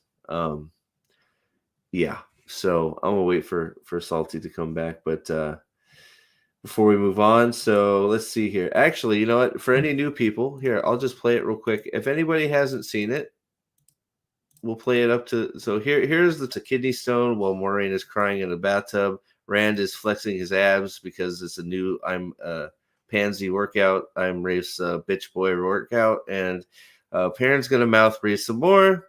And then I think Uno slaps a bitch. A peacock shows up, and Ishmael cries. All right, we're all caught up. Everybody, everybody good?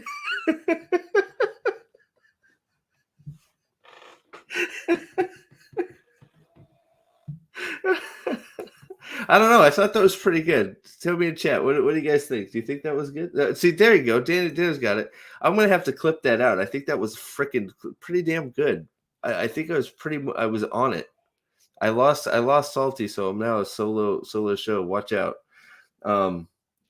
Yeah, you should I clip that, chat? You think that was clip worthy? Okay, I'll clip that out. I thought it was pretty good.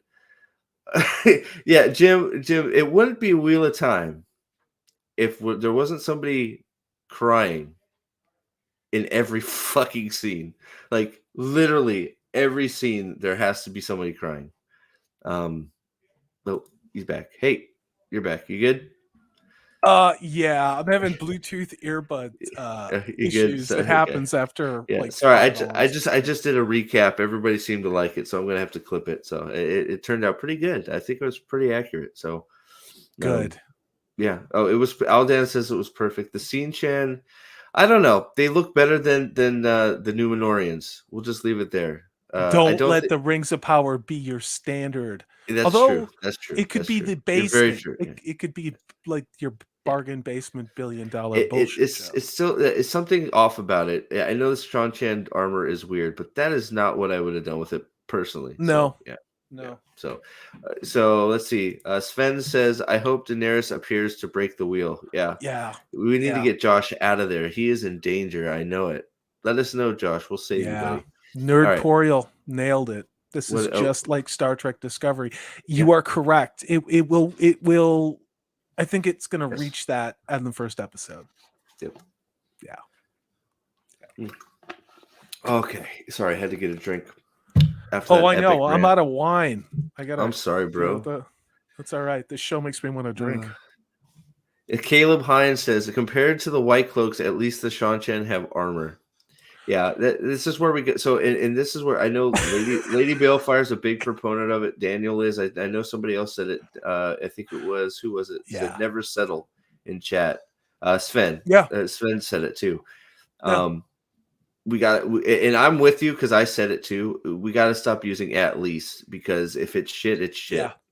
Yeah. And I said the same thing earlier in this, and I just said it now. It's like, it's not as bad as Rings of Power. We got to stop doing that, because if it's shit, it's shit. So but I'm with you. It does. If we're comparing the two, you're right. Yeah, I'm with you. Which is worse? That's a whole nother We've done this before. We've had this conversation, and I think having this conversation around episode 2 or 3 of the Rings of Power with House of the Dragon in the background, I think we have to wait for Rings of Power to be done, House of the Dragon to be done, to let the dust settle. And I know there's another episode left of that abomination of runny dong diarrhea called The Rings of Power. I'm already out on it, but Yeah. I think we can't grade them on the same scales because of the scope, magnitude, and reach of Tolkien versus Robert Jordan. Robert Jordan's world started in 1991. Tolkien started arguably in World War One, but The Hobbit was published in 1937, 38. The Lord of the Rings books came out in the late to mid 50s.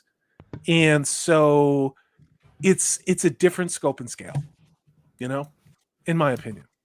So real quick before I read this, another super chat from Daniel. Thank you, my friend. Chat, you guys have been awesome all stream. Thank you for being here. It means a lot to me. I promise there will be more Wheel of Time streams because everybody seems to come out for them one way or another, whether it's the books or we're talking about this garbage. So thank you for being here. I appreciate every single one of you. It really helps emotionally, and that may make me sound like a freaking whatever, but this is hard. Easton's back there. This is hard to deal with. Part of being a man is not just being tough; it's also having the ability to express emotion and be Chad enough to not give a fuck. So if people are upset by that, sorry. No, I'm with you. Hot. I just, we've had close to 20. We've gone over 20 a few times. We've had all kinds of different faces coming through here. It's been really, really awesome seeing everybody comment and be involved.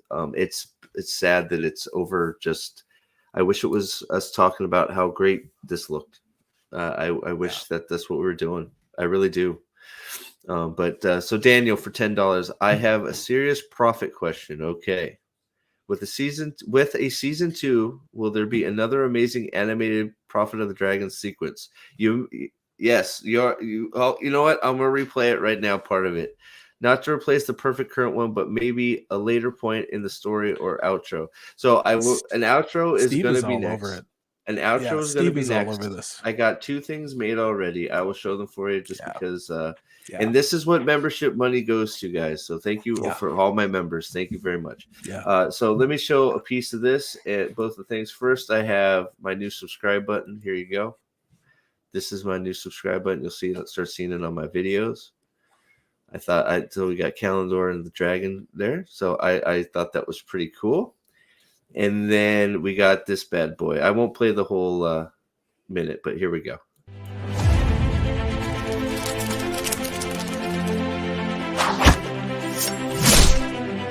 Yeah, when Steve first showed me this, I was really excited.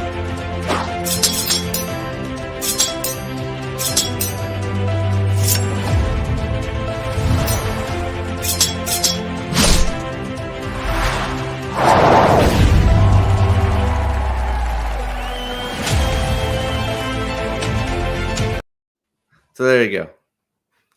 So yes, more coming.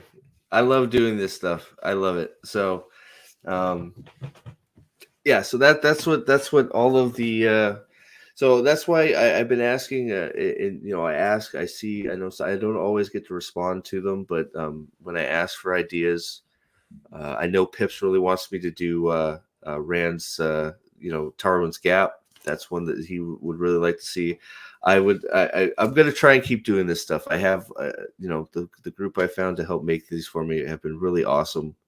And there's going to be more of that coming. And so thank you for all of the super chats, the members, everything. That's what I'm putting it into. And it sounds like you guys like it. Looks like you guys like it. So I'll keep doing it that way if that's what you guys think I should do. Probably an outro next, I think, is probably what's going to be next, because that's going to be the start timer to my stream. Yeah. So so there you go. And pretty soon, if you want, I can help you with video editing for all of the members for your awesome channel, dude. So cool. Awesome. Yeah. That'd be freaking fantastic. So I think we are almost done.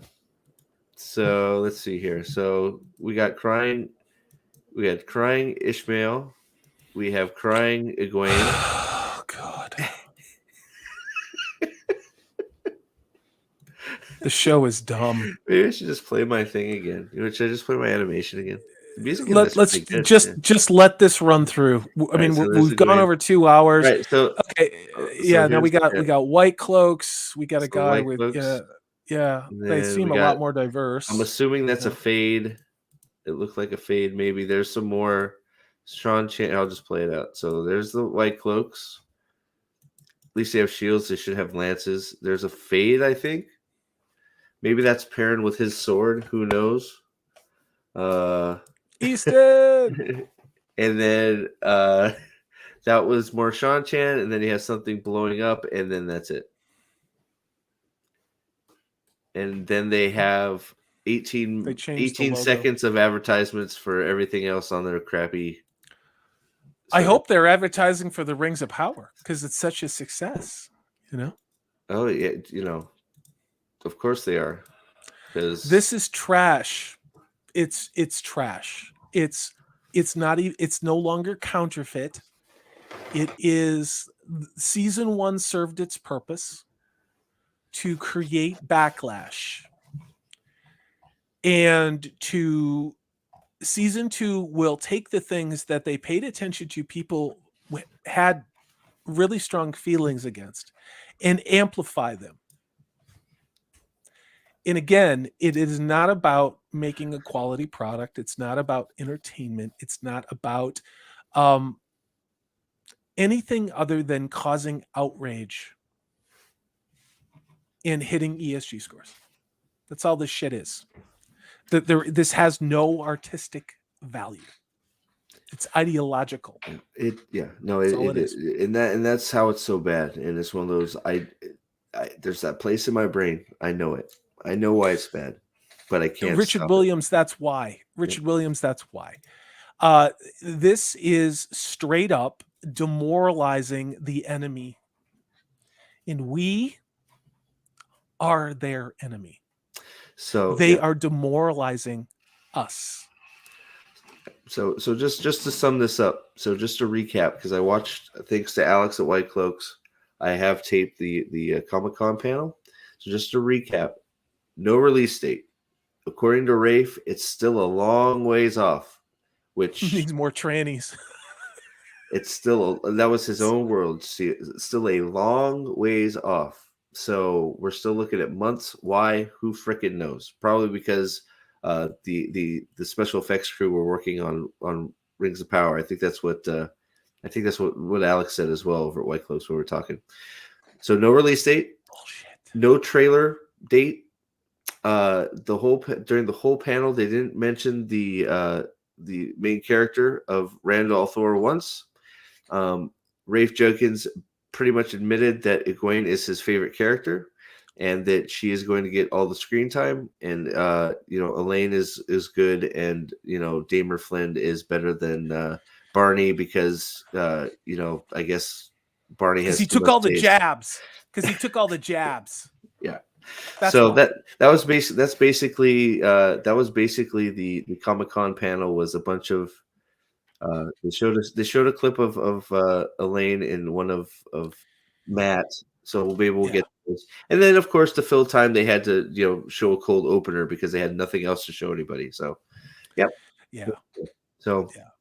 William Richards, March of 2023 was the original date given back in January or February. That has slid, it would appear, and the reasons why I think are geopolitical. I'll just stop in saying it right there. But we'll see when it comes out. I mean, that's a pretty solid. I mean, that's what I was thinking too. But who knows? Because they said it's got a lot of work to do, is what they said right from their mouth. So, but I don't think so. Maybe, but we can see. But so we'll wrap it up. We've been talking for a while. I will do more Wheel of Time stuff. This is not the last you're going to see from probably this thing from me. No, but you waited until there was enough to talk about, and that's why I wanted to do this show with you, because this is substantive, and we can form opinions based upon evidence and not conjecture. And there's a lot of value in doing that. Looking at these visuals, it is not a matter of interpretation. This is what they are focusing on. The entire way that they showed their entire first season, where it was essentially 10 seconds of 8 episodes of 45 minutes run through to cause you to have a epileptic, fit. That's not a I show that's proud of the world they've built. I still can't believe that's how they started this, was with a freaking just man. It's ridiculous. It is ridiculous that this is how they started this thing. It's in this slow get mo now. demonetized? This Did is it this get is. demonetized? Hold on, somebody can't super chat. Oh, you just talk. I'm going to check things out. I'll Oh, be did I right back. get demonetized? Uh-oh. I can check Keep real talking. quick. Oh, I okay. got it. I'm on it. I'm on Oh, it. okay. You run your show. So You this run is your here. show. This is how they started it right here. This is the start of it. This freaking flash through thing right here. Whatever the hell that is. Now, you see how fast this is going right now? This is at 50% speed. This is how they handled the season 1 recap right here. It's crazy. And then they go right into Rand is to blame for everything. So yeah. I'm sorry, Sven. I appreciate you trying to super chat. I could check to see. Salty's checking it out, I guess, right now. I don't know why it won't let you. I just super chatted you. It depends if you're on Apple Mobile. That sometimes happens. If you're on a mobile device, that will sometimes happen. I just did it on a laptop. So, not that we're trying to extort money or shame anybody. I appreciate that happens, it very much. No. That happens to me on my iPhone, and I don't know why. Lost tape. Yeah. That was I turned it off, but I'm gonna do a breakdown aside from my clip. But that's how they decided to open this sneak peek. Their season 1 recap was literally something they had to put an epileptic seizure warning on the front of. Who does that? And then they did 20 seconds of recap. Why would you do that if you were proud of what you did? Why wouldn't you at least have had the big battle of episode 8? Something, yeah. We know why. Because nobody liked the show. That's why. So, but we've been going for 2 hours. I'm going to do more Wheel of Time stuff. Now there's some stuff coming out. We're probably going to hit a dry spot again here soon on it, but I'm definitely going to have a recap on this. I do just want to do a straight up why the books are awesome stream, because that's fun and I love talking about it. So we'll do that soon, hopefully. I know I am going on Gray's channel here in about an hour for I guess we're going to do Friday the 3rd. No, Nightmare on Elm Street 3? Nightmare on Elm Street 18. 18? Did I watch the wrong one? Damn. Yeah, well, after the 3rd one, it's pretty much kind of all the same. So, and Dempsey, if I make something else and you would like to make the music for it, I'll reach out to you, because I know you and your son dabble in that. So I know you offered. And I may be taking you up on that one here soon on something else. So, again, thank you for all the super chats, Sven. I appreciate you wanting to. If you had a question, I'll read it out, man. Like, so you can just you can send it through, and I'll answer it before we log off here. So I appreciate the thought. Thank you very much. Thank you to every member. I'm so glad that I could make these little animation things, because it's just fun. It's fun. It makes me feel good. I hope it makes you guys feel good. And I'm going to keep doing them. So as long as I got members, as long as you guys are willing to give me super chats, they're going to keep on coming. So I figure, what do you guys want me to play us out on the intro, the timer, or the intro? Your guys' choice. Or should I just do both? Let me know. Just a heads up. Sven Lord General Commander said nope. Just wanted to support the channel. Oh, well, I appreciate you, Sven. Thank you very, very much. Thank you. It is much, much appreciated. It's been an awesome night, guys. You guys have been great. Thank you for being here. We gotta let it out. Yeah. Oh yeah. I mean, you guys in chat, Steve and I are both. This hurts. This hurts. It hurts to watch this, and we will never get another big studio production of Robert Jordan's World. So we have to do something else. We've got to do something else. And it's not enough to say you're going to. You just got to, instead of talking about it, do it. And it ain't going to be perfect the first time or the second or maybe even the 8th time. But we have got to start making things for ourselves. And if maybe other people will like them. Nobody's going to get rich off of them, but we have to now feed our own souls. It's like having a garden in the backyard. You know? Yeah. It's homemade. It's going to look homemade, you know, whatever that is. But whatever it is, whether it's playing role-playing games, reading old books, helping people out, like someone was referring, I referred a book series to, I think it was Roman of the Empire. They were talking about early apocalyptic fiction and the story behind I Am Legend. And, you know, I was telling them about a book from 1946 called The Earth Abides, which is arguably the very first one of the very first science fiction post-apocalyptic books ever written. Now, we all have these things that we love and we can start sharing them. You know, they will be new to you. They will be new to me. And I don't know if this is ever going to stop what we're getting right now. I'm being really honest with you. We have to fill that gap. Eric July is doing it in his way. We are not movie studios, but we can find ways to entertain each other, but also to help everybody vent. Your voices, our voices, we are equals. We are absolutely equals. So having discussions like this and being honest about where we're at is really important. It's not being negative. This is just how it is. And we can choose not to let it get us down and to put that energy into other things.